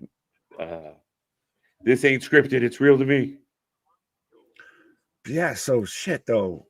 Going off of what they have advertised, unless we get another face-off between Carmelo and Luca, maybe. This is the main event, which, boy, howdy, are you falling flat? Yeah, we're getting Noam Dar versus one of the Quarter Pounder crew members. Yeah. I guess apparently. Shit.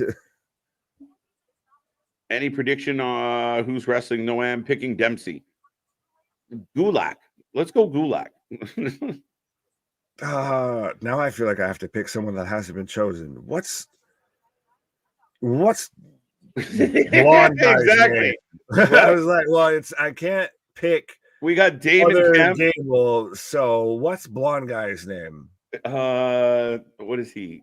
He's like generic Caucasian. Borne. I'll take him for the Matt Borne, one of the Borns. Evan Borne, the new guy in the catch crew, looking like Chris just said what you said. Right. Not Parker, skinny Parker Boudreaux. Yeah, Borne. I think it's something Borne. Something Jackson, I feel. Yeah. Dempsey is my guess. I mean, honestly, you can guess away. I don't really care. No. Yeah, well, MDB saying Kemp. I didn't want to go with the other game over there. So, yeah, right. Kemp would be it. That's the thing is, you could pick whoever. None of it sounds entertaining or compelling. Yeah, no, we'll see. I mean, maybe this match over delivers. I don't know. One can hope. Can't under deliver. You were right. It's Myles Borne. Myles Borne. I knew it was something Borne. Couldn't remember his identity. We needed Matt Damon. The straight to Dollar Tree Borne Identity movies. Myles Borne right there. Myles Borne. I was close. They just forgot the ing at the end of his name. Myles Borne. Right. Performance Center Combat Club. Act. Yes. No Lola Vice tonight. Yeah, that's points off for me. I'm with you, Chris. What the hell? What would you have had her do? Come out and just... I don't care. Just I want to look at her. Just walk around the ring and go back out. I'm good. The Parade of Divas now from KJ. Are you doing takeover events at Mania this year? Yes. Well, we're doing stand and deliver. So we'll be here for that. We're here all day Saturday, all day Sunday. We're trying to fit in some indie content as it's available and convenient. So yeah, we will be here for the long haul. We usually on a Mania weekend, we do some silly trivia games, some fun, some Q&A. You never know what we're going to sprinkle in. But yeah, it's a 2-day event here at the channel. So do not miss out. At the end of the day, if it's a day that ends in Y and there's wrestling on, your odds are ever in your favor, Katniss Everdeen, that we're going to be here watching pro wrestling. Facts. Dempsey versus Noam would make a great match. Right. That's why they won't give it to us right now. Maybe. Build Damon NXT roadblocks.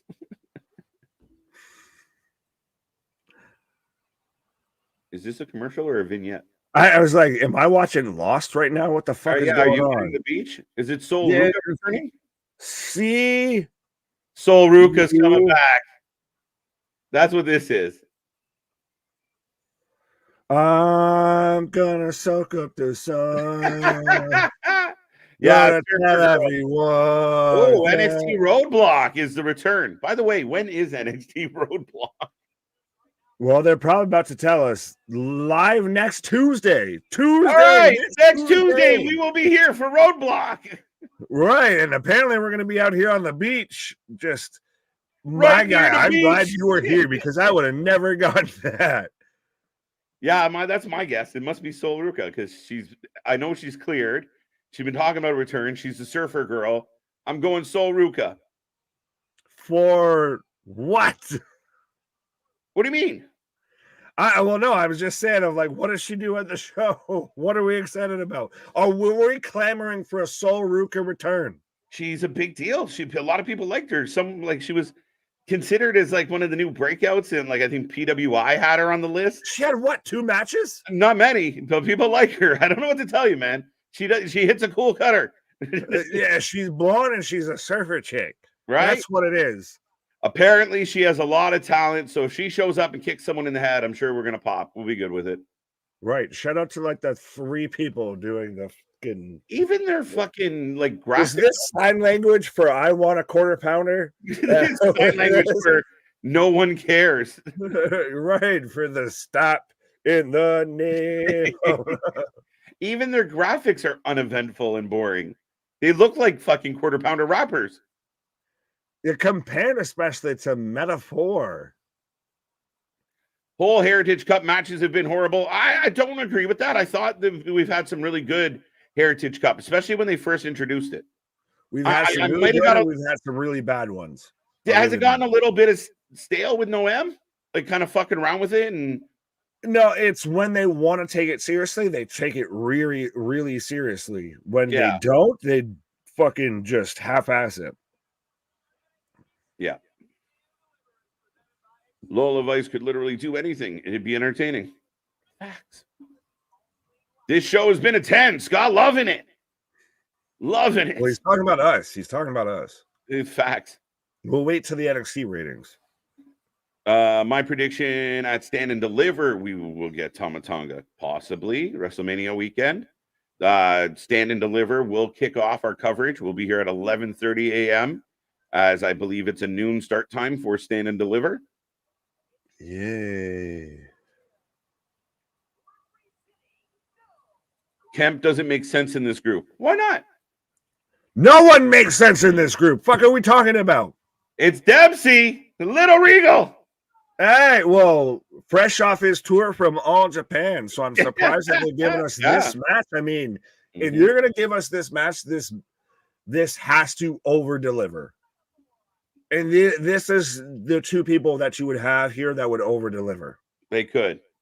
As Robert Daltrey going to take on Noam Dar tonight. I feel like I just need to go and listen to nothing but like 80s rock after this. Like straight up Zeppelin, Doors, all that. Lola versus Soul. See, I'm down. Soul versus Lola. I'm in. Soul showed a lot of promise and had a great finisher. No, what you said was we saw her and she had a great finisher. She does come highly regarded. She does have she had three matches I don't work at the Performance Center. I don't know what she's done and why they like her so much. Because she's blonde. That's why. We all know why. I think she's athletic. I think she's talented. I think there was a lot of potential there before she got injured. As we were in the first round of this one, Regal's kid is good like him a lot. Looks like him a lot. No, is good like him a lot. Dempsey. No, he looks like if Willie Walker got into pro wrestling. If Gene Wilder became a pro wrestler, he looks that and the guy who played Kerry Morton or Kerry Von Erich from Iron Claw. Kip. I was about to start going of today's Kip. Tom Sawyer gets high on you, the Spacey and May. All right, we're off and running here. See how this goes. Right. Dijak versus Joe Gacy next week in an asylum match. I missed that part, Damien. Thank you. Facts. You know what I'm going to take here? I'll take Dempsey. I'll take Little Regal. Switch it up. Maybe like I think you said it earlier, has, the Heritage Cup kind of gotten stale with Noam. Do we need to maybe shake it up a little? Well, if you're gonna try and sell us on the no quarter pounder crew, you might want to give them the Heritage Cup to kind of make it that grappler title more than Noam. Like, it's kind of made it the fuckery title. Wow, what a move! Wow, what a pitch! That's impressive as hell for a fall. Barely held it. What a move! Backslid through a backslide to get a bridging pin there. I've never seen that before. No, I've never seen it arc like that. No, that was a crazy bridge. But like you said, if you're going to validate the quarter pounder crew, that having them have that, BCC type title, that, actual technical title, which I guess the BCC needs in AEW here. Right. They need a pure championship. European into a gut wrench. And Dempsey wasted no time going after the second fall. Noam Dar reminds me of Borat. Very nice. It's nice. Oh, we're off to commercial. Sol Ruca returns, or the Little Mermaid was signed. Maybe it was the Little Mermaid who's got a sign, right? Everyone's favorite Sebastian over here. Yeah. Under the sea. The seaweed is always greener in somebody else's lake. Well played, sir. Exactly. Dempsey for the win. Dar for the win. Dempsey is facing Noam. Yes, he is. Dar for the win. Wow. They picked the guy without knee pads. I'm disgusted. Knee pads are overrated, sir. The knee pad police. Does that need to be the membership thing now? Is the knee pad police? Right. No knee pads for the win. I hate Noam Dar. Could they announce it? But I love you. That you're fucking Vince Vaughn at the end of Anchorman of God damn it, Ron Burgundy, with every bit of my being, I despise you, but God damn it, do I respect you. Could they announce they signed Julia at Stand and Deliver? Kyle, maybe. The thing about Julia is it's been up in the air whether she's coming or going. She had obligations to fulfill in New Japan. Now apparently she's helping Rossi, her buddy who got fired, and that he's starting a new company. So she apparently wants to help him out. So I don't know if that delays her arriving. I have no idea what's up with Julia. I haven't heard that part of it. I think I've always expected she's on a little bit of a pause, a hiatus. You had people that were sitting there throwing out the narrative that she was going to take a pause to learn English better when she speaks English better than fucking half the roster over there. Yeah. She's signing with Rossi's new company. She ain't joining this year. I don't know if the last part of that is factual, Richard. But I do know that apparently she is delaying.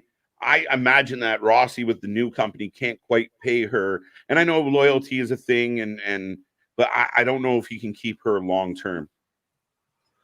Yeah, and again, is it just to kind of help him get that thing off the ground, or is it because she seemed fully signed, sealed, and delivered. Yeah. Just literally, if she didn't have a couple dates already existing in Japan, she would have already been over here, I feel. Yeah. Yeah, it's very interesting. We'll see. Damien asking, what are your thoughts on the Haas fight between Lance Archer, Powerhouse Hobbs, and Wardlow at Revolution? Big beefy boys slapping meat. This is a perfect example of immature booking by an immature booker. And this match, though it's going to be fun to call, is a little bit scrambled eggs. None of it makes sense. Wardlow just called out, everybody, he wants the world title. He wants Joe. He wants, the big names. Powerhouse Hobbs and Lance Archer haven't been booked well at all. So this doesn't make sense with Wardlow's trajectory. Powerhouse Hobbs I think he lost to Sammy Guevara. Somebody want to confirm? I didn't watch the match. Lance Archer has been hit and miss with AEW altogether. 3 big men slapping meat. It's going to be fun, but a very random, we don't really need this match. It's probably, you could save this for a Rampage or a Collision. Again, just join me on the dark side now and just give up hope on AEW having any bit of fucking storyline, because you nailed it right there. Of Wardlow's out there of saying I'm still CM Punk's still recovering from what I did to him, which strange flex to shout out the guy that works for the other company. Yeah. But AEW at this point is literally just if you were to take an indie promotion and just bankroll it, if you could sign and have whoever. That's all it is. There's no story. There's no continuity. Just it is Wrestling Revolver and House of Glory with a billionaire's bankroll. Damien, it's Meat Madness match. It is called a Meat Madness match. Yeah, to me, it's just a little bit. It is what it is. You're right. Like I said, I'm excited for Revolution. I think it's going to be a fun match. But realistically, how the fuck did we get here? We've got Dempsey with an ankle lock. Imagine Dempsey in the BCC. It'd ruin him. He'd be Wheeler Yuta 2.0. He'd be the only actual UK member in the Blackpool Combat Club since his father left. Right, facts. It should be the fucking Cincinnati Combat Club at this point with fucking Moxley. Right. The CCC. Wow, roll through into the fucking stretch. Well, and again, Dempsey coming from the Regal lineage, if we want to go that route, he was the guy that NXT sat there and did his little tour and represented NXT through all Japan. So he's going to be that, I think, that, up-and-comer catch can style wrestler that may not be a world champion, but is going to be a solid contender around a mid-card. Right. Armbar from Noam. Noam showing that he's no slouch in the technical wrestling department, by the way. I know we're talking a lot about Dempsey, but Noam can go. Oh, yeah. I mean, the man has the Heritage Cup for a reason, and it's especially based off that kind of pure championship Ring of Honor style. Absolutely. Dempsey looks like Regal and Jimmy Page, love child. This man looks like every 80s fucking rocker. Like, yeah, there was a young boy. He played the silver ball.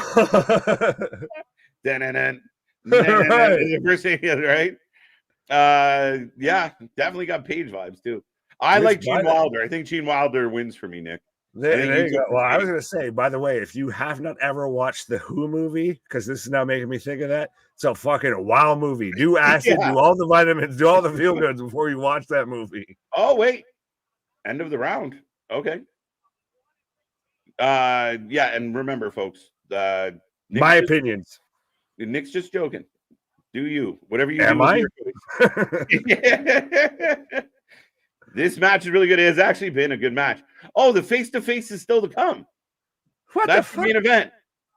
So earlier tonight, they were not face-to-face. Wow. Well, I'm glad. As Noam just firing out of the gates here. Okay. Hobbs beat Guevara. Okay, there you go. All I saw was the table spot. So. Well, I saw that, and then there was the World's Strongest Slam through the table. I saw a couple of spots. I didn't watch the full match. Noam with a pin. So we're tied up now in the round 4. Charles Dempsey is definitely trying to be like new Daniel Bryan. I don't know. I don't think that's accurate. I think there's a lot of people. I mean, I get why you would make the Daniel Bryan comparison, but I think there's a lot of other people that he's modeling himself other, i.e., his father. Right, fit me. Yeah. Remember, before Bryan did it, guys like Regal did it. Wrestling didn't start in the year 2000, folks, just by the way. It didn't start then. Right. There's been several catch iterations, machinations, all of that. 2 count as we are in round 5, 1-1 draw. I got a feeling Dempsey's going to take this, my guy. I was hoping there, but now if we're getting into the final rounds here and draw goes the way of the champion, so that's Myles Borne. Yeah, that's the one that we couldn't figure out. Yeah, he jumped up and I'm like, this generic wrestler. Oh, it's Borne. Oh, the Judas effect from Noam. Damon Kemp. Gulak taking the kick. Oh, Dempsey's got him. Dempsey's gonna get it. Oh, it's over. 2, 3. A new Heritage Cup winner. With the bridging suplex there. As the Quarter Pounder crew are victorious, and Nathan Dempsey going home with the Heritage Cup tonight. The only credible one out of the 4 of them. But Noam ends up being the babyface in the whole situation. How? Because it was all the Quarter Pounders that were cheating. The Hamburglar and crew were running around. A heel? Are you the heel? Well, I mean, he's the one that got screwed. He feels very like Shawn Spears shows up and helps. We got all the solidify and finish the story over Roman Reigns. He's playing it up. The crowd's sad for him. He feels very babyfacious leaving this match. Yes, everyone's weeping right now. I can't believe they screwed over Noam like that. This epic rivalry. This storied back and forth battle here. Really looking forward to Dion and Timeless Tony. Yeah, I agree with you, Kyle. I'm looking forward to this match a lot. I really hope they get sufficient time and it's not a clusterfuck. I don't want a whole lot of people involved. I don't want things to be stepped on. I just want these 2 women to go out and show out and deliver because they can. Yes, and I hope they do. There is the slight worry that they won't. I do think the best visual that AW's done in the longest time was that split on the entranceway there. Dude, I felt like we were off to see the Wizard. Follow the other big road. Follow the Tony Khan road. Follow the Tony Khan road. The one match where the ladies ain't out there, Noam loses. Facts. You always need that lady, like Rhea said last night. Like behind every man is a strong woman, except I'm not behind you because mommy's always on top. What? Dempsey has a trophy close to a title, but great for him. Yeah, I mean, again, he showed up and he showed off. Like, I mean, I don't love the QP crew. I'm not a big fan of how they've been presented. They're a little boring and bland. But Dempsey comes from from lineage, from wrestling royalty. And I would love to see him get more. So it's good for him. Yeah, you can miss me with the Big Mac attack, but that whole like the bridging pin that he had for the first fall, instantly we were both as diehard wrestling fans of 30 plus years of I've never seen that before. Someone show me where that's popped up recently. Yeah. So man very much showed up and showed out because that's what the show's about and validates a little bit with the no quarter catch crew, and at least especially validates him of your little Regal. You like you said of you've got the All Japan little rub on you. You're kind of the guy that they're going to launch out of this faction. I think so. I mean, out of all of them, I mean, again, that doesn't mean. I mean, Myles Borne looks like he's definitely got a physique, and maybe at some point can do something. We just he looks like Alex Riley, just with lighter hair. He really does look like Alex Riley. Fair enough. Gulak's been an interesting guy because he's been up in the main roster, kind of got embarrassed, and then he's the tutorial. Yeah, pretty much like the coach. Yeah, I don't know. I mean, again, this crew's a little bit boring, but Dempsey's got the title. Right. NXT crowds are told how to react a lot. I've heard that before, so I have. Yeah, they just you got Sean up there with a cattle prod of like, cheer, damn it. Yeah, well, they've been recently told how not to chant. So Yeah, literally. If you keep doing this, we're Mhm. gonna have to shut it down. Will Good Brothers win NXT titles? Maybe. Actually, maybe, especially with Braun on his way out.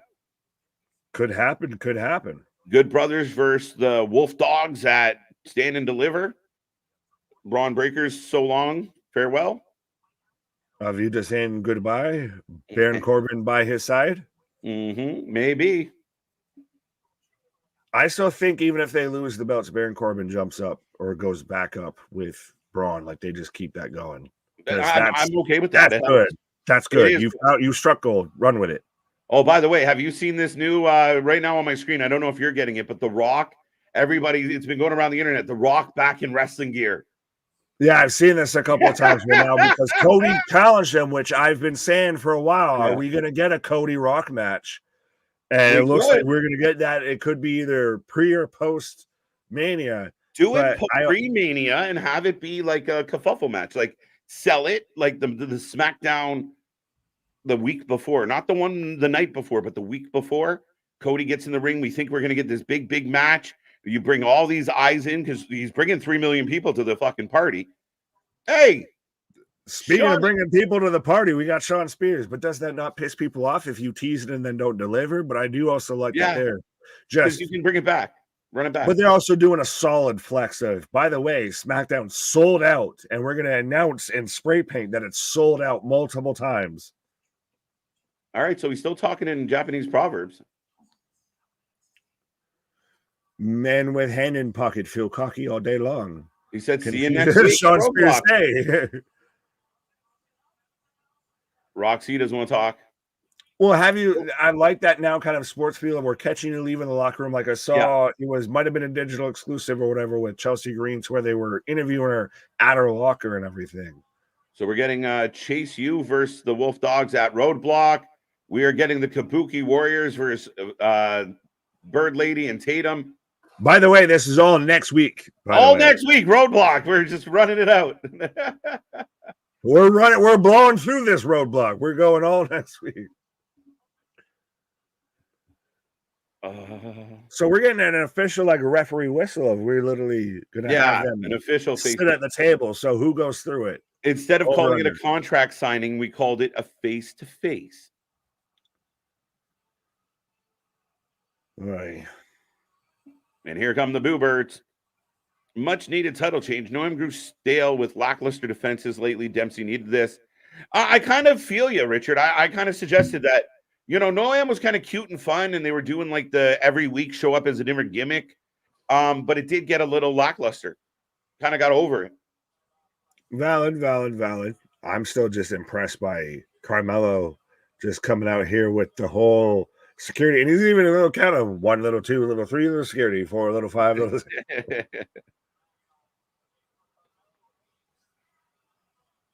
This one's for you for sure. Nick, neighbor, you have the papa, forget the chopper.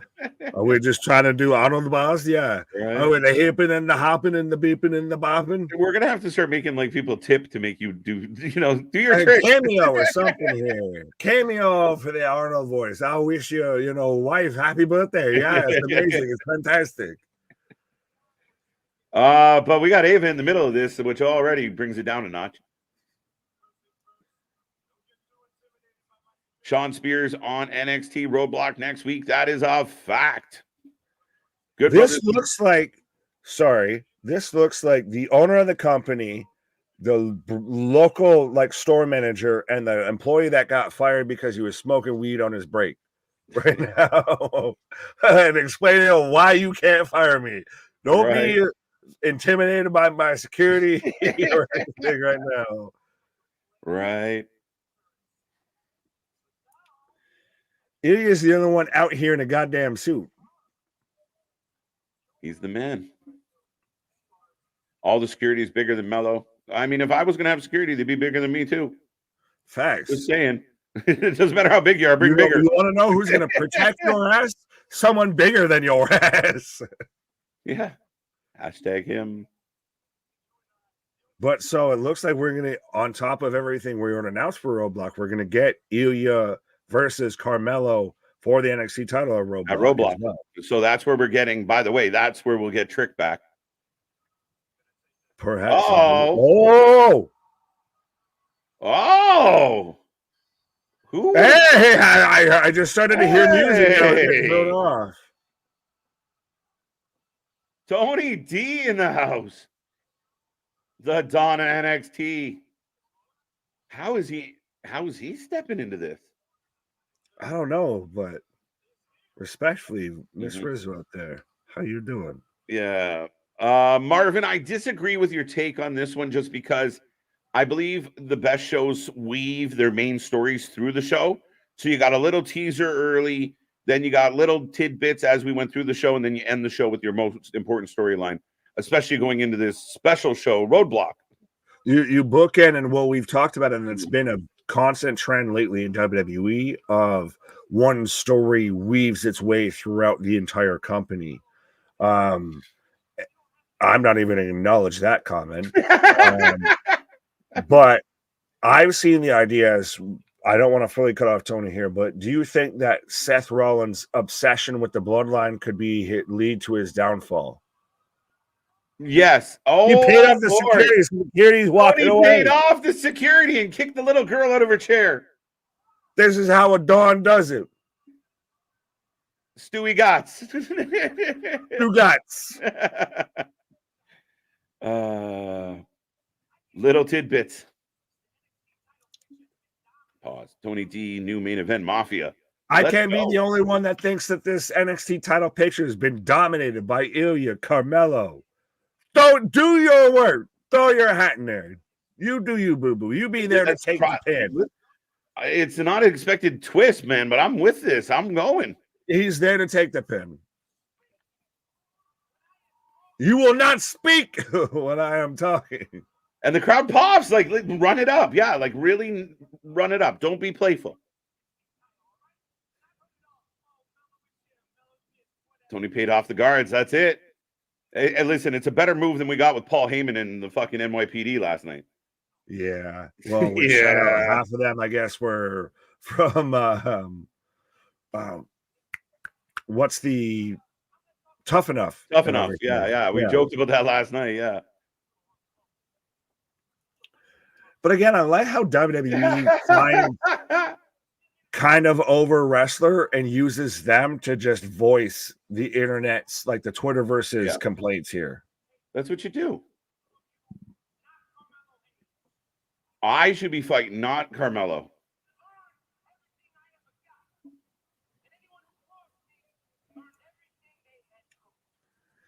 Because I earned everything I got, and everybody that crossed me earned everything they got coming to them.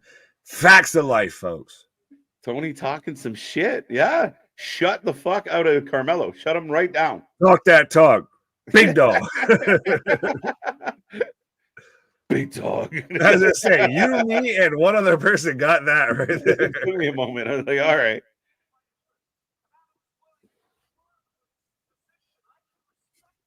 You're saying I can respect that. If Ava agrees, can you agree? How we doing? So we're going to get a triple threat.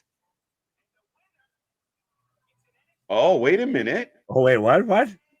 Tony wants Carmelo. The winner gets Ilya. Oh, hey, okay. But what happens if they do that is Tony will get the W. Because Drake will get Carmelo. Okay. I thought we were going to get that triple threat. I was like, okay. Ilya, actually, I'll just fight you both.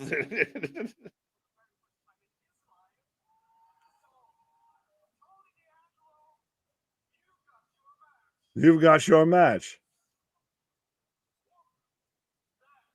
Whoop that mellow. Whoop that mellow. They call me Mellow Yellow. Like, what the fuck? It's a terrible time to wear white. It's a terrible time to wear white. So is that what's happening? I don't know what's happening. So Carmelo versus Tony for the #1 contendership, which means Ilya has backed his way out of having a match at Roadblock. Smart champ. Exactly.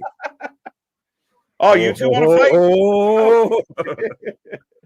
Tai Chi on that man.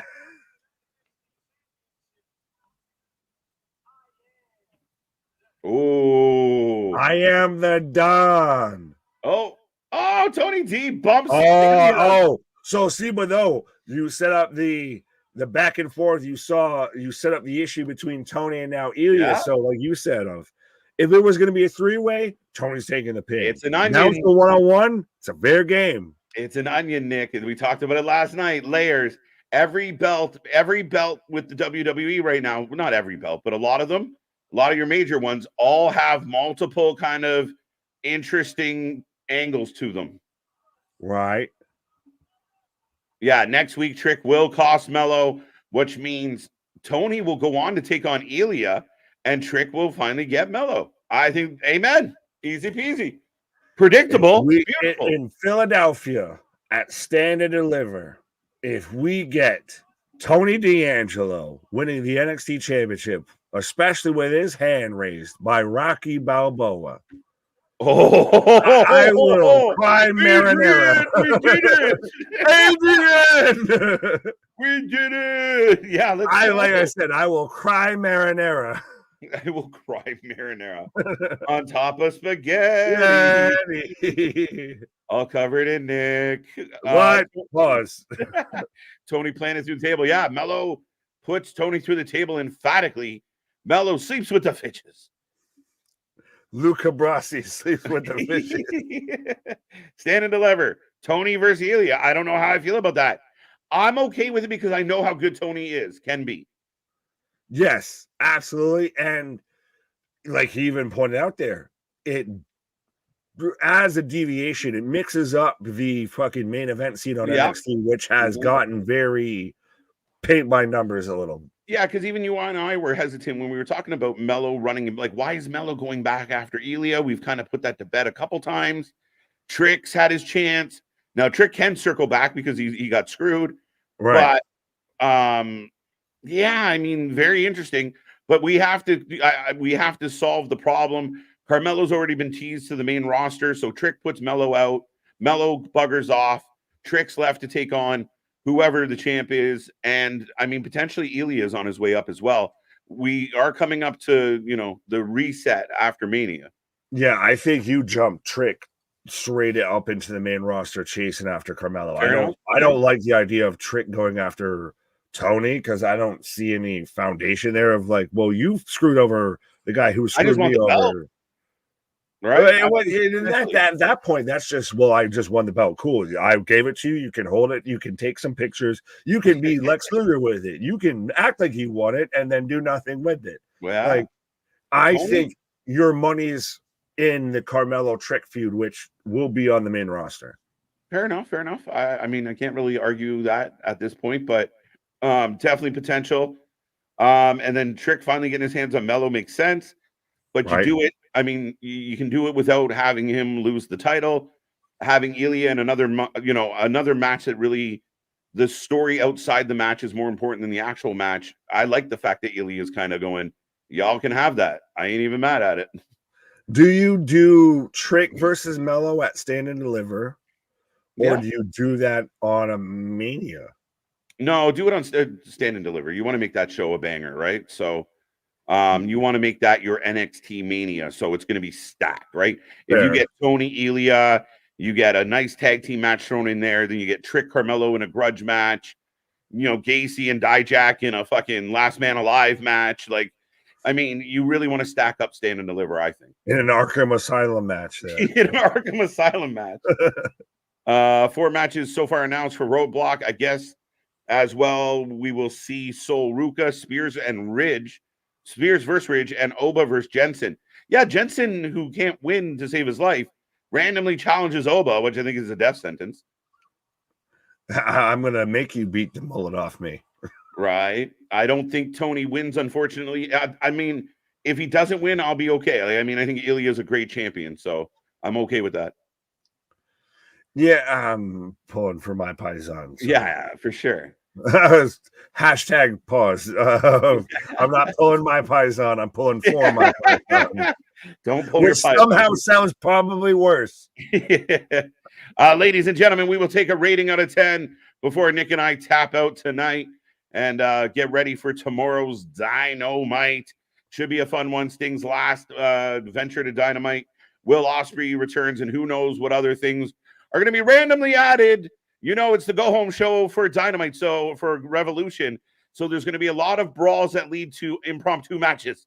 You're going to need subtitles on Excalibur because he's going to run through the match card and he's going to add 7 matches in that weren't there before. You got to bring pen and paper for this one, yeah. Literally, you're going to be a math equation, Steiner math out here. Now, right.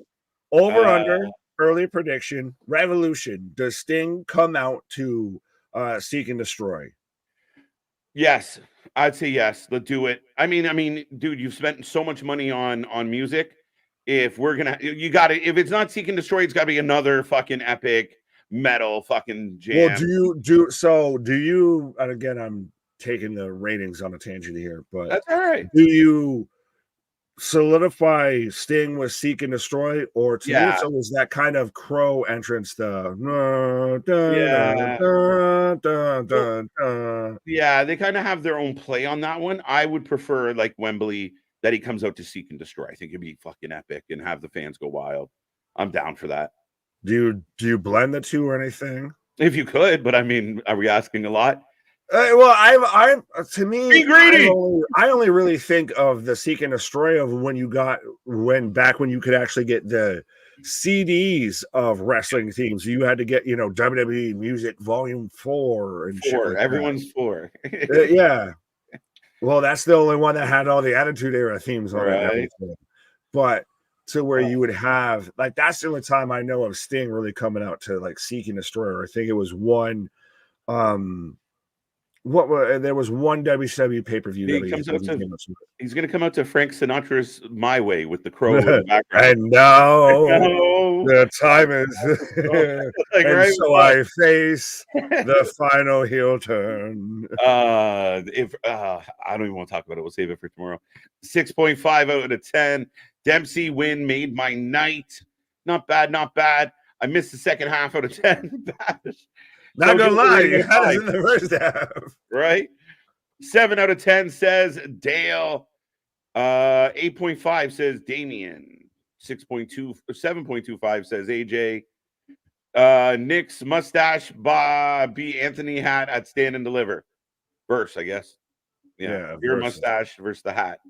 How do I have a pronounced mustache? It has been. Did you do something new? I thought you maybe put some. No, I literally have done nothing. I literally, I got home from work, I ate a little bit and took a nap, and then showed up. That's all I've done. I don't have Miracle Grow on my fucking mustache. This is not brought to you by. You darkened it up and twisted it out. Yeah, Inspector Clouseau. 7.685 out of 10 Dons. What? 7.75 out of 10 knee pads. And what is the exchange rate in wrestling locker rooms? Too soon. 8 out of 10. KJ Big Nick feels like NXT finally got some smoke lit up on their backside after weeks of coasting. Worth noting, last week did 16K or 616K, the lowest since July 4th, and any more coasting, and you're in the 500K range. This could be a fact because we've talked about NXT struggling, and you don't have that loyal fan base. So if you're not cooking, people aren't watching. So they were knocking on AEW's door for a hot minute. It's tapered off. This is a very good point by AJ. Yeah, once I sat there and said they were the most consistent show in Pro Wrestling Weekly, they made a fucking liar out of me. And this was a nice bounce back, though. Oh, yeah, this is very much back on that uptick and showing that we have plans going forward. They had that, he said, they had a solid probably 3 to 4 weeks, almost a month, to where they just kind of coasted of, well, momentum's going, so we'll just see where this takes us. Yeah, and it felt like the silly, like, kind of kiddie stuff that, you can take in doses started overrunning the show. And like the last couple weeks were a little bit of hard watch, some lower ratings from the chat here from us. So to see them kind of bounce back, Sean Spears showing up's a nice pop. Tony D popping up. I thought that was a really fucking smooth move. I thought the matches were solid, even like some of the unexpected matches were really decent. I enjoyed the Heritage Cup match, even though it was a bit of a main event, but we had the promo as the main event at the end. Yeah, I'm happy with this show. I'm gonna give it 7 out of 10 exposed navels. Pause. Good match, especially in ring. Granted, I think you could have played the fucking shell game with where some of these matches could have ended up. I don't know if Dempsey and Noam needed to be the last match. Yeah, like I said, you could have played the shell game, but again, you still had a title change, but you also still, and a bit of a performance there from Dempsey, but you also had moments backstage with the Good Brothers, etc. It was very much a lot of a course correct, and we're snapping back into action here. We've got our quote unquote big show roadblock before next week, so we've got to really kind of pitch a narrative here and really kind of figure this shit out. Yeah, absolutely. So I will. You gave it a 7. Yeah, solid. I was tempted to give it a 7.5. Even through my own explanation, I'll agree with you on the 7. Yeah, I'll give it a 7. Yeah, I mean, again, it was solid. I mean, I enjoyed tonight. A couple spots where we were just. So you're surprised Sean Spears showing up or Tony showing up in the main event segment there? I think Spears, just because I thought it was Tama Tonga, so I was way off. Yeah, nobody had that showing up. Nobody had him showing up. So a big pop, a big move with Sean Spears returning. The way they did it, I thought was really cool. He lays out Ridge and then spotlights on him, and everybody kind of knew, the chairman. We recognize this gimmick, this vibe. So I thought it was good. I mean, I enjoyed the show. It was fun. And again, I always kind of go back to like the in-ring has to be decent. When you get shitty outside of the ring stuff and shitty ring stuff, it really is a weak show. I think tonight they did a good job of, even the stuff that wasn't great, was a little fluffy, was kind of bookended by some really quality wrestling matches. They covered up the fluff. They covered up the explode. Sorry. Boston, now you've triggered people now. You've set people on pathways here of you look for it every time you see it now, MDB. I can't unsee it. Fact. I've noticed, but I just never thought anyone else did. So see, you set people on this whole trajectory of I didn't say shit. It's funny. Bullshit, you didn't say shit. If Dwayne shows up behind you and just tear him on when I read the comment, I popped. So 7 out of 10, 7 out of 10. I get it. The Rock should visit Ava on NXT one week. That's what should happen. Ava gets in a pickle and The Rock shows up to help. Bring your dad to work week? What the fuck? Yeah, why not? It'll help the ratings. I already work here, honey. I've been here. Which, random note, side as I know we're wrapping up here, but shout out, I saw recently, I think it was a couple days ago, to where now NXT, you had Hunter and Sean had their meeting with the CW people, and that was an interesting thing to see a little bit. But so we had that meeting here between CW and NXT, so we're building that bridge already.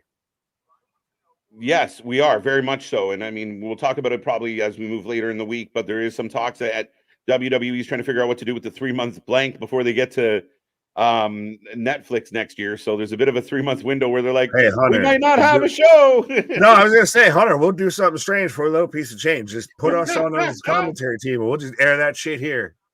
Right. 10 out of 10 says Keyshawn. And on that wonderful note, we will call it. We will tap out for tonight. We thank everybody for being here, for joining us as always. We are rolling. Be a friend, tell a friend, help us get to 4K ASAP. Don't forget, Saturday is our birthday. Big celebration. Sunday's Revolution. And of course, we are back tomorrow for a huge Dynamite, the go-home show for Revolution. Sting's last time. Osprey's back in the mix. Dynamite. We will be live. How about that, Nick? What do you think? Absolutely. Like this man said, Saturday is our birthday, and on Sunday we start a revolution. So our shit is real. Our shit is raw. Our shit is authentic. When you're talking about the wrestling, you're going to put that forward live with it. Revolution is going to be televised, folks. See you on the flip side. Good night.